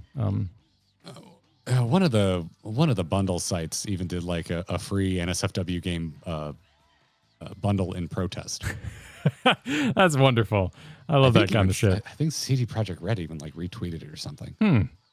Because there's a company that has a lot of sexual content in their games. Yeah, well, but it's also thematically worked in. Yes. Which is, and like even if it is like whatever, it's like you want to look at porn, look at porn. It's your freaking choice. Yeah, go for it. You're an adult. Do what you want. Consenting adult. Yeah. Like, yeah, I don't like. Again, be a parent. So I had this whole thing where I was like, I could talk about the time that my neighbor's parents were doing a bad job of being parents and didn't hide their adult magazines too well. But yeah, I felt like that was Not necessarily an overshare, but we didn't need to get into that. No, that's a whole different kind of physical media problem of that time period as well, that could even be found in that way. So, you know. Do you think that even happens anymore? You'd have to work pretty hard. You're not finding like a garbage bag in the woods. Like, that's not happening. It'd be decayed at this point. I mean, they still sell, you know, like the big swimsuit magazine was all over the grocery store the other day. So, you know, it still happens. People still buy the print medias. My grandpa used to give me the Sports Illustrated swimsuit edition. You're like, here you go, enjoy. Here you go, kid. Miss my grandpa. Not for that reason, but he was a good man. I just miss getting my yearly edition so much. You can buy your own, Garrett. It's not the same. I get to enjoy Katie in a bikini all the time. And she gets to enjoy me in short pink swim trunks with a hammerhead on it, holding a cup of beer, and it says "Let's get hammered." Hell yeah, she gets man! To enjoy me in those as much as she wants. Married life suits me. Yep, married life suits me. Yep, indeed. Oh, dude. Oh, yeah. I'll just say, Katie got a new bathing suit, and that's always fun. It's wonderful. Yeah, it's wonderful. It's absolutely wonderful. Big fan. That's always fun. Big fan. Tony was the first member message of the day with almost 2 years, and on the day we get the boys back together. Boys are back in town. That's good to be back. Yeah, no, I escaped. I touched that grass. I'm doing good. Touch that grass. I've got a lot. You touch those. Wait, no, I shouldn't say you touch those 5 children. There's a better way to word that. No, definitely not. You touched that locked iPad that you don't know. Yeah, I tried my damn best. I tried to navigate a kitchen that I was not familiar with. You're in a real life Blueprints puzzle. It was freaking. It was so intense, man. Clues. And they started pushing each other, and I'm just like, oh god. There's no photos with dates. It was tough, man. Oh man, I love Blueprints. No, yeah, I'm doing a little. I got a little time away. I got to do some soul searching, thinking about what I'm into. It was fun. Yeah, man. I just want to have fun. Like I was thinking about. I thought about a lot about that. We missed a lot of 14 drama while we were gone, and at one point I was kind of bummed. I was just like, oh, I'd like to talk about this, and then I was just like, do I though? Do I actually really want to talk about it? I think I'd rather just have fun. Yeah. I want to have a good time. I want games to be the escape that they've always been. It's the reason I played them in the first place. Yeah. And no. I don't know. I don't know. You and I feel like I really enjoy, I won't put words in your mouth. I really enjoyed talking about the ups and downs, the rise and fall of shit like MMOs. Like I find that fun. It brings with it drama. But that's not the reason I'm showing up to talk to my buddy about it. No. I find it interesting. No, we both feel extremely strongly about, if you want to be nostalgic, recapturing that cafeteria moment, but it's about having fun. And to me, a dumpster fire can also be fun to watch.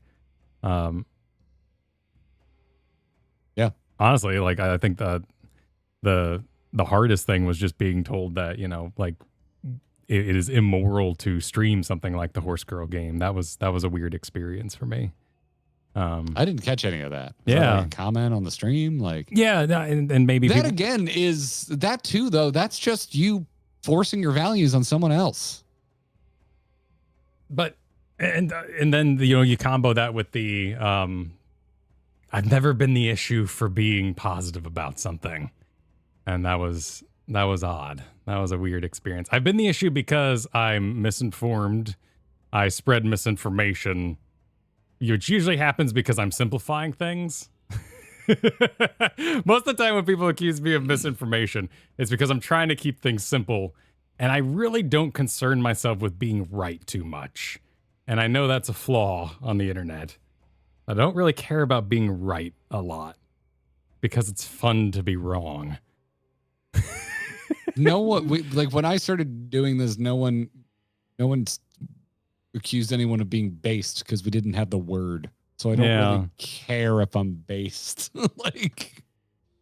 I can enjoy it as much as the next person. I'm online enough that I'm now part of it. Like like what Kyle just said is a common Kyle W. Which is a fun, like, I do love that new term. I do love farming W's. Nothing but L's. I think those are great. I feel like I know it's a little past its time. We're already past that, but yeah, but the term of gotchas, like you're totally fair not to like gotchas. And in general, when I hear the term, I'm like, ooh, that's probably a game I won't enjoy. I also carry that baggage with me, but that's on me. If other people want to huck tons of money at blind boxes, that is their prerogative. Just like gambles, like traditional gambling in a casino is their prerogative. There's plenty of people who enjoy gambling and it doesn't ruin their life. Some of them it's just because they have such an obscene amount of money in the bank that is irrelevant. Yeah, but not everyone. There's plenty of people who make a standard living wage and gamble and they can control themselves. I have my moments too, though. Like my pro clutch, I was walking through Vegas. There was a Ghostbusters slot machine, and I was like, "Oh, Ghostbusters! No! I thought you had more moral fiber than this. I know you had a ghost touching a guy in the movie, but like, Ghostbusters! How could you? No, don't. I like that property." Yeah. Yeah. It's I'm with you. I mean, I've seen Jurassic Park slot machines. Yeah, I've seen so many slot machines with properties that I love dearly, and I'm just like, why? And then I see others where I'm like, is anyone still alive who even gives a shit? Like Gilligan's Island, like who's their target demo? I don't think they're still above ground. That was we had an amazing live letter though while you were gone. Like that was a lot of fun. Obviously people getting up at 6 a.m. probably aren't going to be the haters because might as well sleep in that case. Hate has to be semi-convenient. Did you bust your game? Is this thing that's coming out of my DS important? Do you see?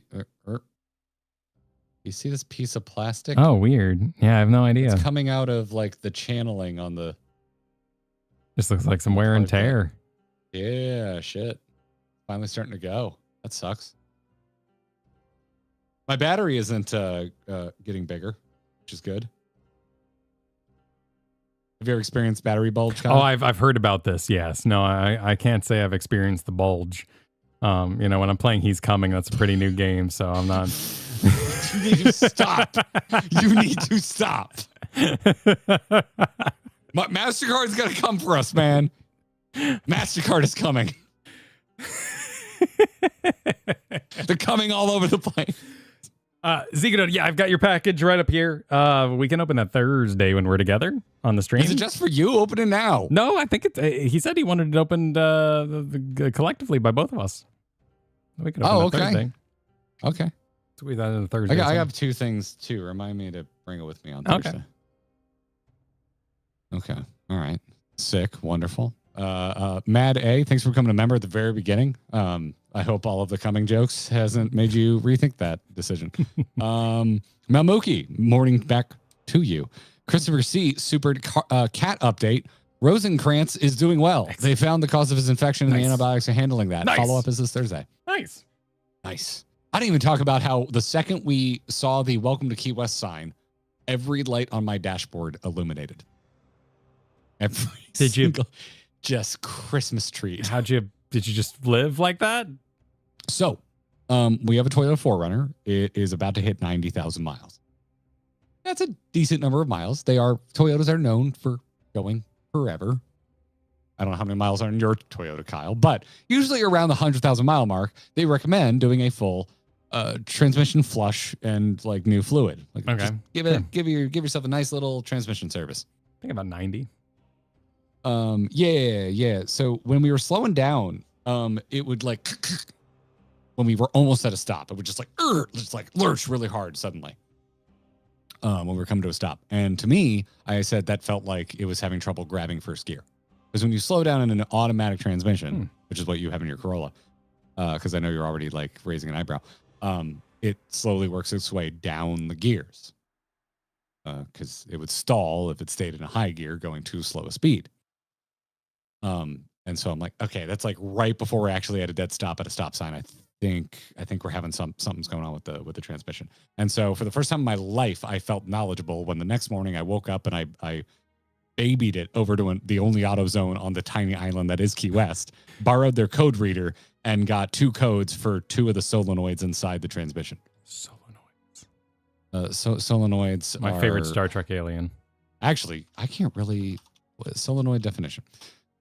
A cylindrical coil of wire acting as a magnet when carrying electric current. So it's either on or it isn't. And usually you attach a piston or something to that. Okay. That like does a thing when it is magnetized.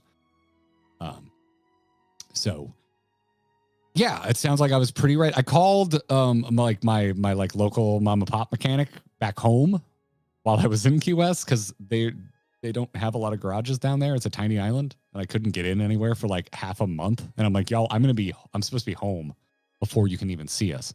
Called him, talked to him, and he said, your transmission fluid's probably just done. It's not dissipating heat because it's old. So he's like, you did a 6.5 hour road trip. It probably eventually just got so hot it couldn't recover. And the solenoids got pissy. He's like, I've seen this problem a million times. Solenoids are probably fine, even if they're not that expensive, and you're about due for new transmission fluid anyway. So he's like, drive it home, take a break every 2 hours, let it cool down. Take like 20 minutes, sit down, have a sit down. Okay, yeah. Nice. That's exactly what we did. Cozy. Sweet. Also, I unplugged my battery. I felt like I know what I'm doing. I unplugged my battery overnight because that resets your codes if you let it sit without power for long enough. Because sometimes if a code is on, it actually causes the issue that you're experiencing. So I reset the codes, made it home, never saw a light on the dashboard, and now I'm just waiting to get in so this guy can do a transmission service for us. So. What's your opinion on a Nissan Rogue? They're fine. I think they're not particularly attractive, but I don't know of any known issues. I haven't heard anything bad about them. Okay. Usually with any modern car like that, why are you thinking about getting one? No. That was our rental car over the. Oh, that was your rental car. How'd you like it? It was fine. I got used to being 3 feet higher in the air. That was cool.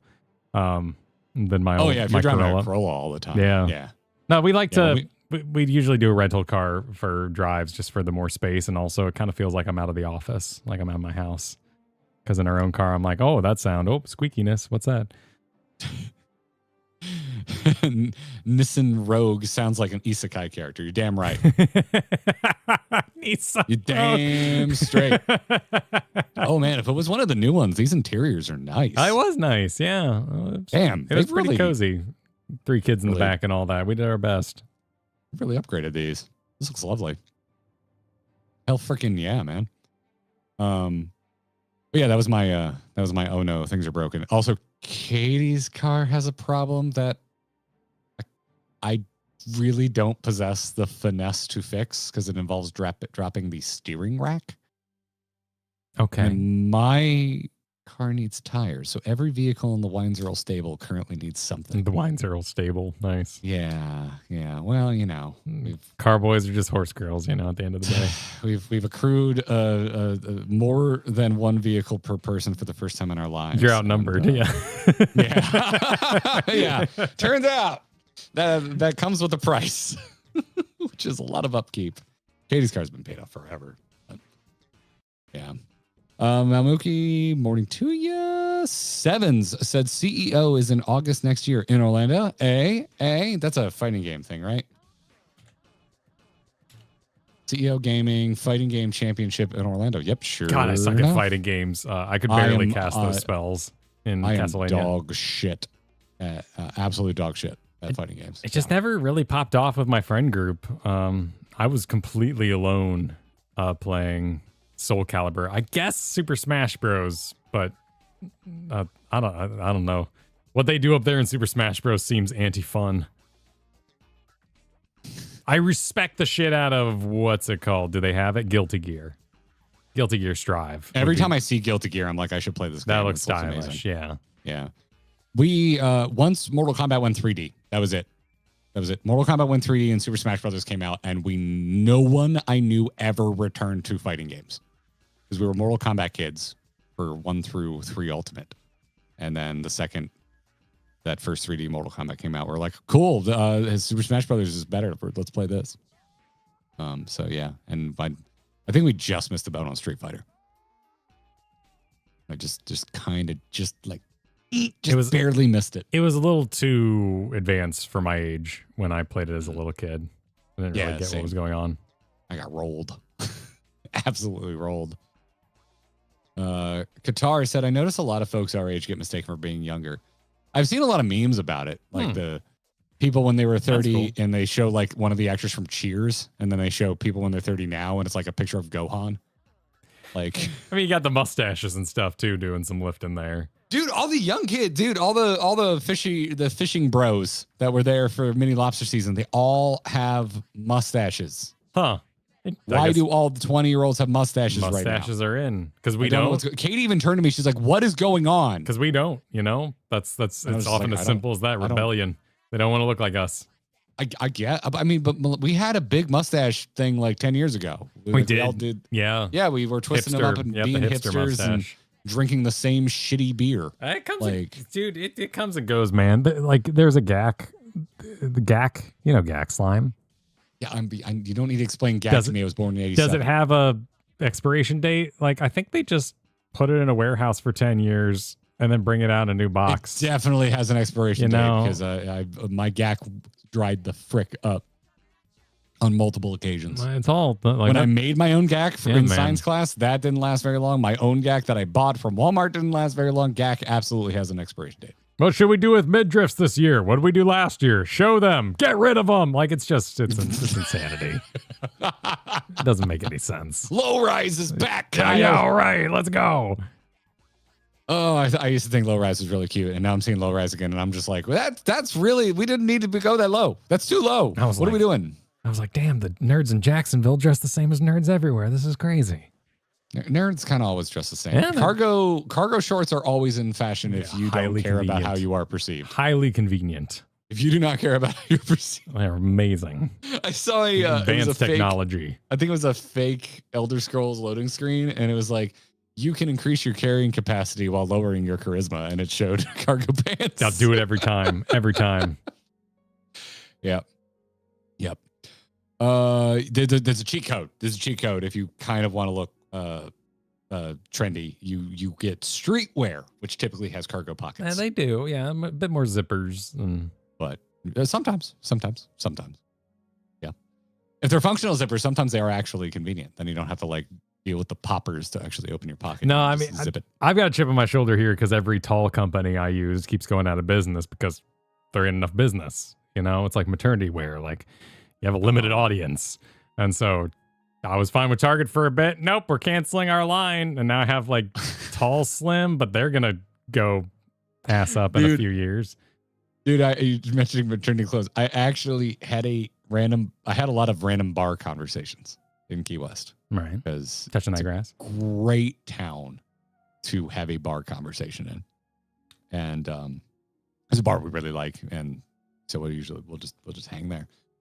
I actually had a dude that like had struck up conversation with me and Katie get to a point in the conversation where he finds out we didn't have kids, and he literally said like, I don't want to be a weird Republican telling you to have kids, but you seem like nice people, you should have kids. I was like, wow, you're power to him. Yeah, like more self-aware than most. That need was so great in his heart. It's like watching Kristen reach into the oven, and I'm like, I don't need to say anything this time. And that's the time she burns herself, right there, right? Like, so like you're sitting there and you're like, do I need to say like, watch out, it's hot? Like, not this time. Like, what? I do not understand that one. I get it. You guys are awesome people. I think you'd make great parents, but like, I have no desire to ever share that thought on like a cosmic level. We're now at a point where like, I do take it as a compliment. There was a point in my more rebellious years where I was like, fuck you, don't tell me how to live my life. Don't tell me how to fucking have kids. I'm not going to conform to the norms of society. Yeah. So that I'm not going to feed the capitalistic machine. And now I'm just like, oh, that's sweet. Thanks. I do take it as a compliment now. But there was a time in my life where it was like my rebellious streak was like really going against it. But Yeah, you know, like honestly, I've been told to have kids from a lot of strangers. I think that was one of the more self-aware ones. And then the kicker, the cherry on top, because I was just like, "Where are you from?" He goes, "Utah." And I'm like, "Makes sense." Okay. Oh yeah, there we Tracks. go. Yeah, that no tracks. lies detected. Yep. No lies detected. It was, I love what a stereotype ends up being true. It's a dangerous thing to say, but in the context of the situation, I think it's okay to say it. No, I mean, we live in New York, Florida, right? Like it's Yeah. I went all over Florida in my trip, and there's many, many, many different kinds of Florida. Yeah. 100%. You're 100% correct. Like Miami, Florida is completely different from Jacksonville, Florida is completely different from Tampa, Tallahassee, yeah. Yeah. Yeah. There's a decent amount of like Cuba inspiration in pretty much all of it. That's kind of like the only binding factor. But Central Florida, you won't find a lot of that. Central Florida is very country. Yeah. So yeah, it's a lot of people don't get it. It's like it's a massive biome. Like it's insane. It's like you go from one city to the next, you get the text from a FromSoft game telling you that you're now in Tampa. Yeah, it's that big of a shift from regions. No, yeah, it's crazy, right? And then I mean, even just going between Chuck E. Cheese's, there's massive changes and everything. Chuck E. Cheese's, yeah. Oh man, we didn't talk about the guy in full Chuck E. Cheese costume getting arrested. Yeah, no, that wasn't my Chuck E. Cheese though. That was hilarious. Yeah, that was pretty. Your Chuck E. Cheese was one of the ones that made headlines for there being a actual brawl between adults. Oh, sure. Well, you know, now there's adult Chuck E. Cheese up in Chicago or whatever. They can go fight there. Yeah.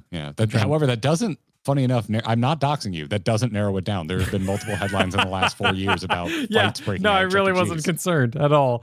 Yeah. But Crit wants a Mistborn update. I believe I'm still in book 1. Thrilling update, Kyle. I know most of the medals. I think I know all the medals. But yeah, no, I'm not gonna accent it. It has such an excellent cadence for its lore that even though things I don't want to spoil it, not because it's like spoilers. It introduces its concepts and its magic system at such an excellent pace, and this is a freaking great book. I'm really enjoying it.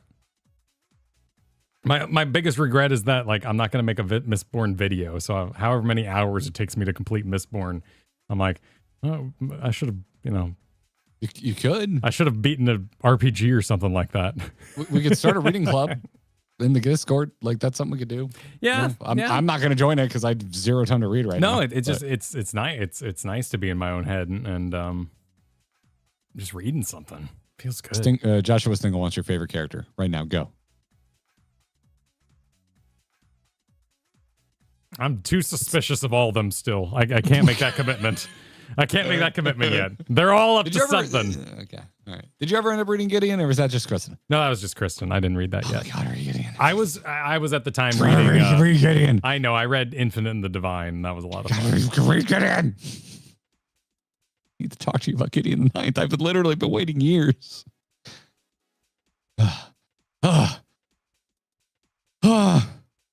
Pins and Needles welcomed us back to the real world and hope we had a good holiday. We did. Yeah, this is great. Thank you. Appreciate you. Let's see here. Read that one. Kaoru said, "You'd think billionaires could afford hair." Wait, what were we talking about? When I said that when Massacre put out statements, it was the CEO of Massacre and the CEO of Massacre Japan, and they look like the same person. They both look like Lex Luthor. I mean, lots of them try. Doesn't always work out. I'm not gonna bald shame. Yeah, I ain't bald shaming nobody. Some people look great. Listen, I hope I keep this head of hair, but there's no guarantees. There's no guarantees in this. No, my dad is completely bald. Yeah, I do hope if I start going bald that I go bald like Walton Goggins, because holy shit, that man has the best receding hairline. Oh, that is a nice one. Yeah, he's got a good receding hair. Yeah, it's all about what you're rocking. Him and Mr. Loki. Plus, you get to get that little RC car and drive it all over your head. So that sounds fun. I mean, if that's how you want to shave, yeah. Yeah. That's how I do it. A lot of people just use a razor. I just use you get that little car. The little car. Okay, Kyle. All right. Let's see. Eric supered. If we are unwilling to let evil be talked about and shown as bad in art, it will still be there in the shadows, winning while we ignore it. While books, art burns, only the ignorant cheer. Yep, 100%. Yeah. Yeah, that's the thing. Like the whole conversation was about like where do you draw the line, and if you start drawing it way too far in, it's just like, okay, well, what are we allowed? What difficult topics are we allowed to tackle in fiction, in works of art, in whatever? And the Streisand effect, of course, where you just draw more attention to it by even trying to ban it in the first place. Oh yeah, I constantly think about that. For me, it's the Star Wars quote. You know, the more you tighten your grip, the more systems will slip through. Oh, sure. Yeah, that definitely applies. Yeah. That's probably the opposite of the issue here, right? Like, because that would be like over-parenting. Would be like tightening your grip. This is an issue I see is of under-parenting. It's like, oh, I'm sorry that you don't want to try, but kind of went with the territory. But, I will not get fired up again, Kyle. I promise. Perfect. I will not do it. Keeper of the Light Stop said, this seems as silly as the people grading real money because of interesting serial numbers or weird printing quirks. Why? Because if something has value, you can, apparently, I'm just going to, why are you asking? Do you want to go down that rabbit hole right now? I'm curious. Like sometimes things aren't rabbit holes. They're simple facts. They're curiosities.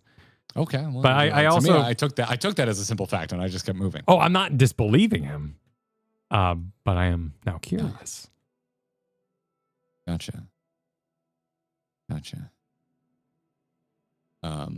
Yeah. I mean, if something has value, and there's more than one of it, you need to delineate between the two.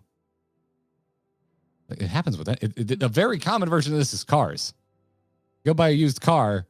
The one that doesn't need to be repainted is going to cost you more than the one that needs to be repainted because the clear coat has been destroyed by the Florida sun.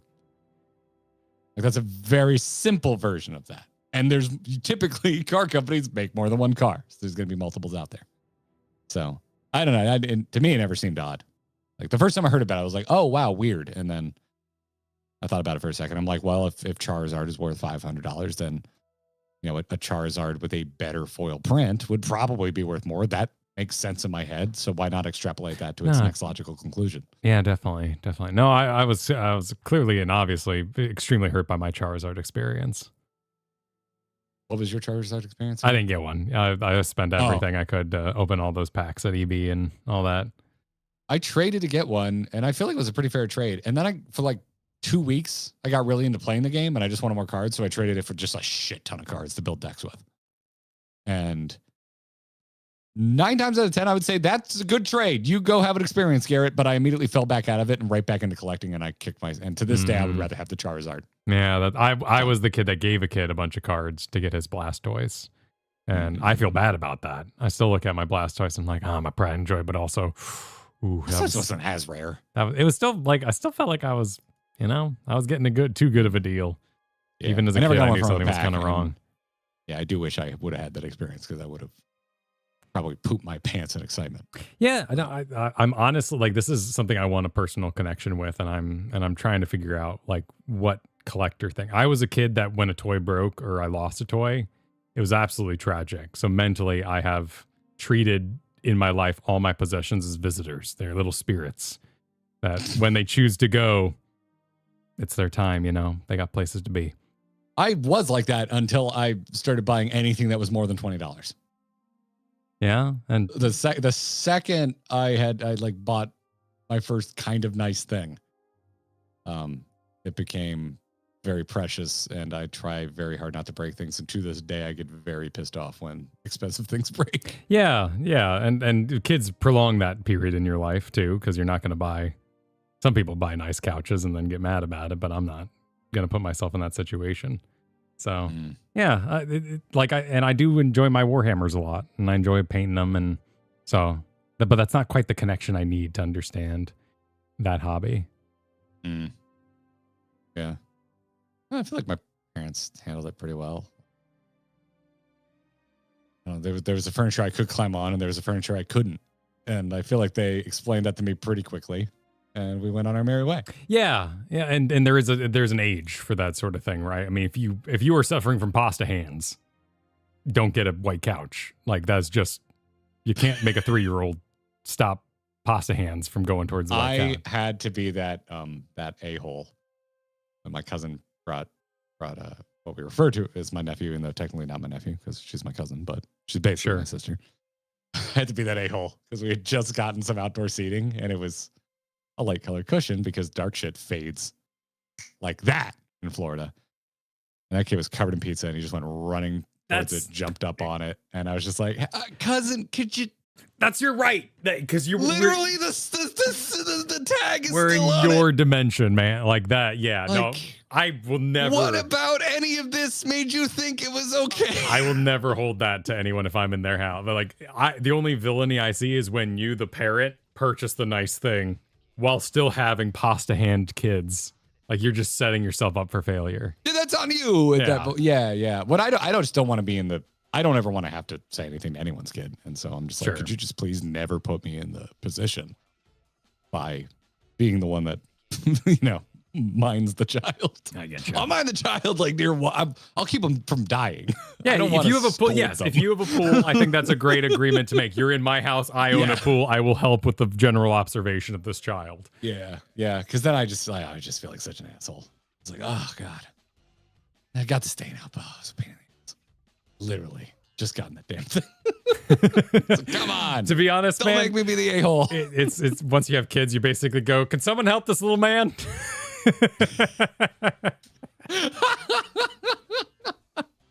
It's pretty easy to do. Our family's joke is this yours? Yep. That's our family's joke. That's how our family deals with a child that is doing something they probably shouldn't do, and we don't want to discipline the child. That's how we handle it. That's how I'm sensitive to it because I was disciplined by my aunt, I think rather harshly as a child, and it was the first time I ever noticed an adult getting angry at another adult. Because my parents squared up against my aunt real fast. Yeah.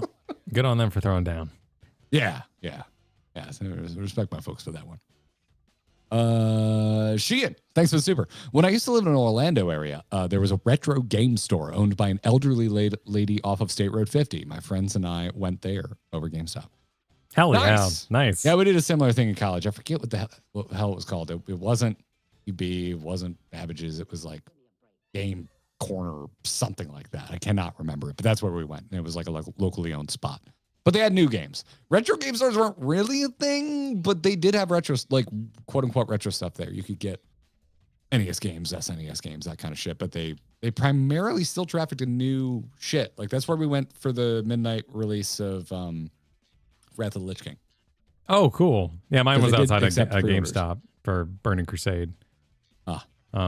Which, is part of that fondness. I don't know. We had comic book stores, but they were kind of like tap your cigar seedy. Like not like bad places, but the guys were always kind of business first. I remember that because when I was like a young kid in the 90s, when I was getting into comics, I was really into like the Alien vs. Predator comics.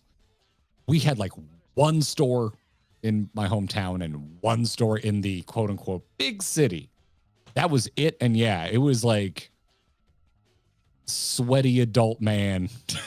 Like lording over his boxes. It kind of smelled like cigarettes. It was it's vinyl adjacent. It was very much that kind of vibe. Yeah, but they were also, that was the first place I ever bought Pokemon cards too. Was that spot? I got my pre-constructed psychic deck that came with the Hollow Mewtwo. That was the first Pokemon card thing I ever bought.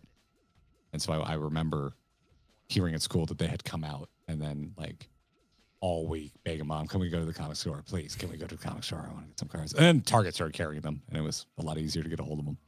But yeah, and then for most of my 20s, we just didn't have a comic store. Oh no, most of my teens, like they all closed. And then right when I hit college, the Dark Side opened, which is still the store you and I now go to. Like it was that store. They're in their third location after a move at this point, but yeah. They were so close to college too. I tried to get a job there so many times, and the guy was like, he's like, He's like, dude, I'm not trying to be an ass, but I've got like 4 buddies who just come in and help for free. Like, I don't need employees. Yeah, that's fair. I was like, hey man, fair, I get it. That sucks, but yeah. Yeah, I wanted to work there so freaking bad. They had such a good art book section too at the time because they were so close to the art school. So it was just such a good spot to hang. The original co-host of the Instance used to hang there, Andrew. Oh, I never listened during that time. Yeah, I never met him, but yeah, I heard. Yeah, someone was like, "Oh, you listen to the Instance? Oh yeah, Andrew, he comes in all the time." I was like, "Oh shit," but never met him. I don't even know what he looks like. Still, one of the only podcasts I ever listen to with any regularity that I don't know what they look like. No clue. Let's see here. We read that. Dewberry Panda said, hope you both had a lovely break as a Metroidvania noob. I had a fantastic time discovering the madness with you, Kyle. Glasses time was my favorite. I'm glad. I had a great time with it. Yeah, that's good shit. Imarashi said, speaking of continuing gameplay, I do hope we get to see both of you finish these respective games. I've been on the edge of my seat for both of them. Pokemon's going to be harder. It sounds like I have 50 hours massive. to your 6. Holy shit. Yeah, I have 50-ish hours more of game. I think I'll probably just do it with a guide because I just got lost multiple times and just kind of spun my wheels. I think I'm just going to do it with a guide because I prefer playing Pokemon with a guide. I love doing like Pokemon with a guide was so with the stickers. I freaking loved that growing up. It's so freaking chill, man. Yeah. Like when I first started scuba diving, this is the most Florida sentence I'm going to utter today. When I first started scuba diving, like they hand you the card, like here's all the things you might see at this reef. Like I got excited to then go explore the reef and try and see them all. And that's how I feel about like Pokemon. That's the most Florida quote, thing you've said all day. There's been a lot of there's a couple stories and all. I guess I did talk about keys and all that. Yeah, the keys. Yeah, never mind. I had to explain Hemingway Days to you. Never mind. This is actually pretty low key Florida. No, it's something Andy and I talked about. It was like as kids, you just forget that you had guides or an elder sibling or whoever telling you how to play, and you kind of go, no, I beat that organically. We put a lot of importance today on blind and figuring things out for yourself, but had a perfectly good time as a kid not being completely blind. Yeah, I had my Pokemon Prima guide and I like lived with that thing. And I still had a great time, and Lord knows I replayed it enough. But yeah, we'll continue it on at some point, Imarashi. I really just don't know. Like, I think it would just be too much solo streaming for this duo channel if I were to like try and wedge it in on top of everything else. Plus, I just can't do that many nights. Like, I legitimately just fell behind on life last week. Like, I haven't scheduled the 400 to get fixed. Like, I didn't. My lawn went another week. It looked like shit. I choked up my mower. Actually died of having too much grass in it while I was mowing. It actually choked itself. Yeah, I mean, it's incredible. I know when it comes to like the Twitch side of things, a lot of people are stream and don't worry too much about VODs and stuff at the level we're at. But there's a lot that happens, and I'm very happy it's to have interesting you. As I've been watching because of Katie getting into Sea Dog and Iron Mouse and Ludwig. I've been exposed to like hyper successful streamers, like on a level of fame that you and I are just not used to. And they do care about it. They're very meticulous about how they save their VODs. Most of them have dedicated VOD channels. It's been interesting watching Ludwig, man. That dude just like everything's on his main channel. Doesn't give a shit. Live streams are on there. His edited videos on there. And most of his edited videos are edited versions of the streams. That's been really fascinating. And I like them because I like watching the streams every once in a while, but they are very long. So I like to go and get the full edited stream version. But you and I, just the two of us, don't have the bandwidth to like turn something like that around. I would love to add that to our tapestry of content. But like, what am I going to do with Pokemon? That's 50 hours of VOD. Yeah. Like, I can't edit that. Exactly. That's too much. Like, yeah. You know, we've got Noel's help, but that's too much for Noel. Like, Noel's working on stuff right now. So, yeah, I don't know. I don't know what to do. It's really interesting. I'm pretty good at not comparing myself to others at this point, because there was a point in my life when I was younger starting in content creation where I got really, really depressed when I would look at other content creators. Now I think it's more inspiring than anything else. No, and you know how much work is being done behind there's a person in the costume. The magic has faded, but the reality is all the more impressive. Yeah, exactly. It's weird because on one hand it's easy to go, well, you just make all the money, so you got the budget for it. But on the other hand, too, it's like you could also just keep the money and not do it. Like you don't need to put this effort in. You don't need to hire people. Like it's impressive. It's legitimately impressive. Yeah, meet with those editors, tell them what you want, manage them too, get the delivery, upload it yourself, check it. You know, there's no matter how big. Yeah. That's whatever. Anyway, long way to go to say thanks for the support, everybody. I'm glad that we get to do what we get to do here, as our as I explained to a family at the funeral, what I refer to us as, which is working class famous, or working class internet famous. So, yeah. Read that one. Try. Sorry, I'm catching up. Loot. Lute. Thanks for the 10 months. If you go to the Orzia Cafe in your Japan trip, when my friend went, you got to pick out a class coaster. Hope you get to go. Get that Dark Knight coaster. Oh, cool. Nice. Someone sent me a Ice Heart coaster. Yeah, and I got a Lakshmi coaster. So we have a couple. Yeah, they look sick. Sitting around. We'll probably stop by. I got to say right now, the fire in me has been reignited to go to the Poke Center. So, or I think there's more than one.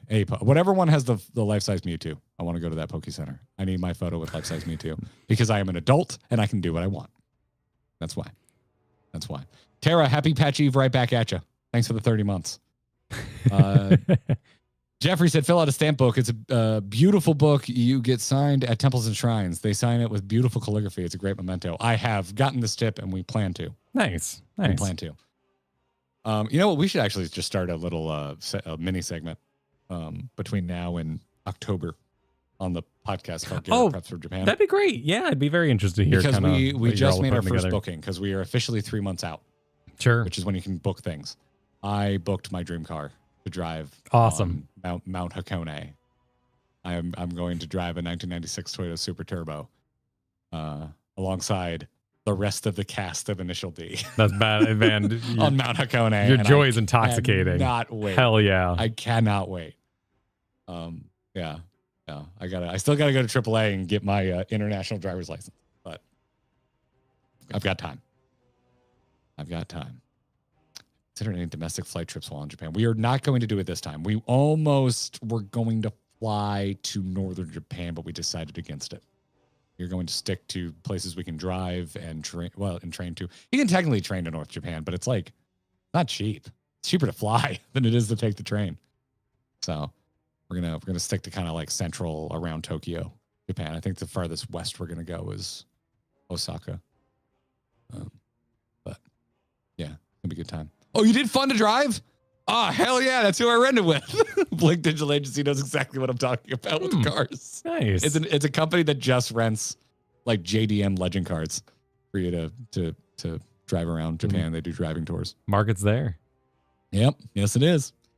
You were not allowed to film, which makes me very sad. Oh, shame. Yeah.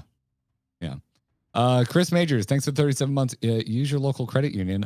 Don't use big banks. They still use MasterCard, Visa, but they don't have to create shareholder value and conserve you.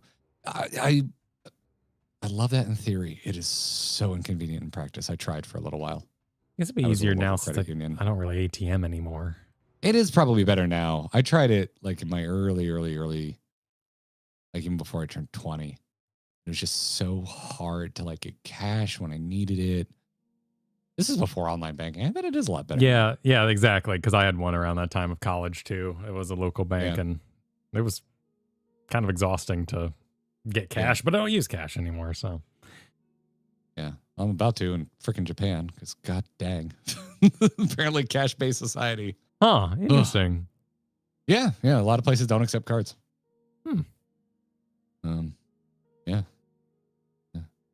Any older car in Japan is impressive with how strict their standards are. If you're talking about the Gentleman's Agreement, which is a real thing that was in Japan, where the 3 big manufacturers all agreed to keep their cars under 280 horsepower, it was a complete lie.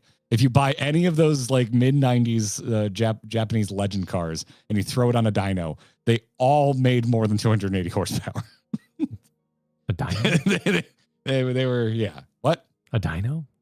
A rolling road. It's a giant roller you can put the powered wheels of a car on and like an run it through the exercise gears bike or a treadmill. stationary, and it tells you how much power the vehicle is making. Okay. Yeah. That makes sense. Yeah. There's also ones that you take the wheel off and they bolt straight to the wheel hub. Oh, that's kind of badass. Yeah, those ones are a lot more portable. Those ones are a lot more portable than a rolling road dyno. But yeah, they're really freaking cool. They also seem kind of terrifying, like watching a car get up to what should be like 100 miles an hour while sitting still in a very loud, echoey concrete garage. It's an experience. Let's see here. Vernacular ham super. Hey, I was working during that part and couldn't super chat. This came in while I was saying you all did very good while we were talking about NSFW stuff. So did you really want me to go degen full carp stale? Sure, ham. Go for it. Sure. Maybe just don't get yourself banned on YouTube. Yeah. Whatever within reason. Whatever bit you're about to unleash. Farm your W's first. Boopy followed that up with a super saying, if they block the buying of NSFW games, then what will I surprise gift my friends on Steam so that they come up as X owns this game? That is diabolical. You can't check how many hours they played, so I guess, but you got to do some extra clicks for that. Yep. I had to start doing that with all the core guys because I'd be like, hey, John, how's this game going? He's like, oh, no, yeah, I didn't have time. This content creator woes, man. But I kept bothering all my Steam friends being like, hey, you played a lot of that? And they're like, no, I'm a content creator. I played it for a review and kept moving. I've heard Bo on core. You know, the man likes what he likes. Yeah. No shame. Kura Supered looks at PSP battery. Ooh, what's this? Oh no, I hope it's not bulging. Yeah, PSP was one of the big bulging problems, right? Of recent, it was kind of hit their half-life, as it were. Anything with a battery has the chance. Like, it could happen. Rogue Mage Super, my wife, who is not a GG fan, is hooked on the VODs of Garrett's Soul Silver playthrough and pulled out her old DS and Heart Gold to play along with. Holy shit. Thanks for sharing, Rogue Mage. That freaking rules. Oh, that's chill. Tell your wife that, like, legit means the world to me. That's cool as hell. I've heard a couple similar stories, but not from anyone that like wasn't already watching us. So that's super awesome. I'm glad. I legit forgot how much I love Pokemon.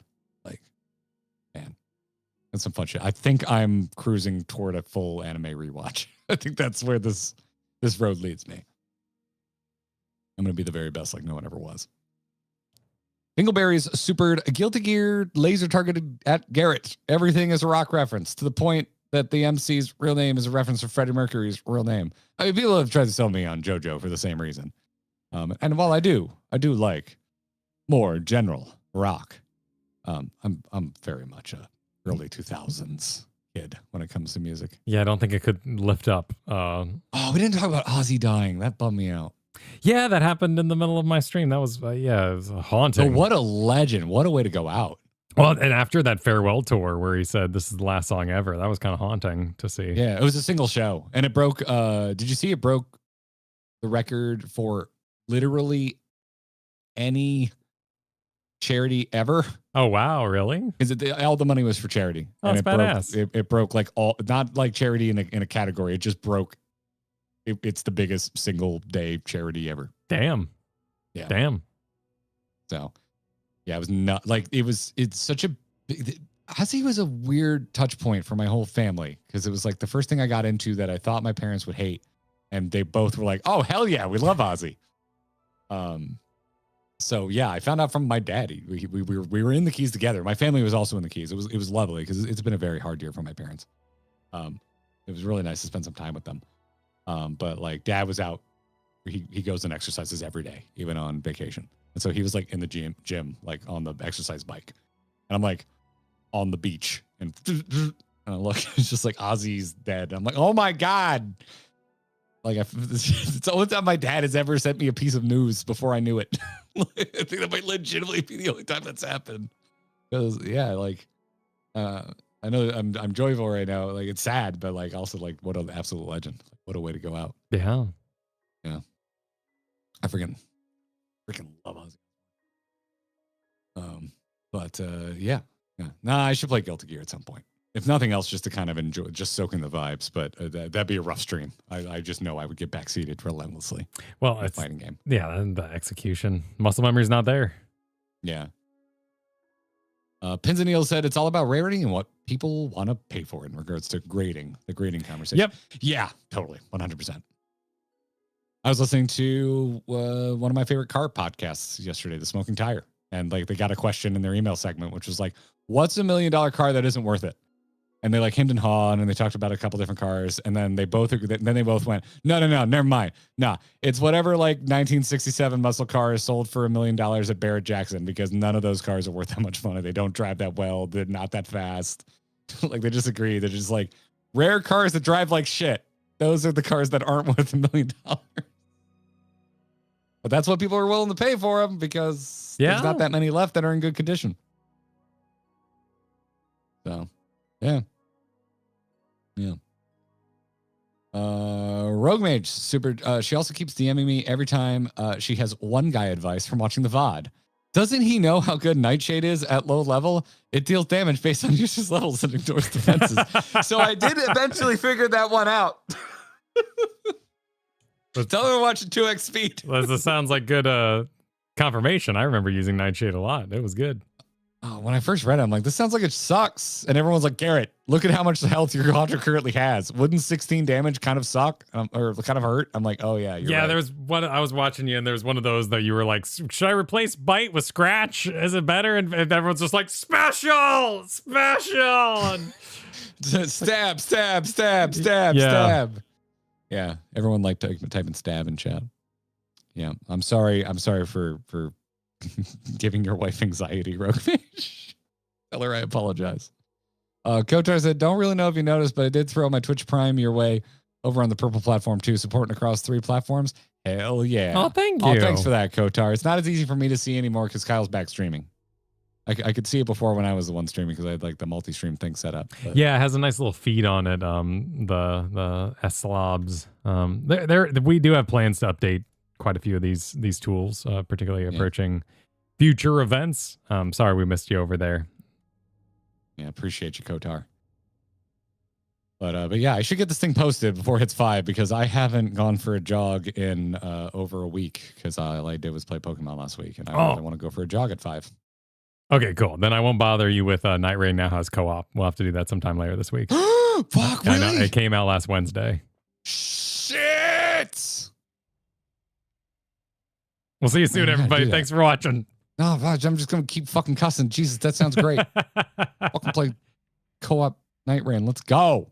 We still got like 3 bosses left.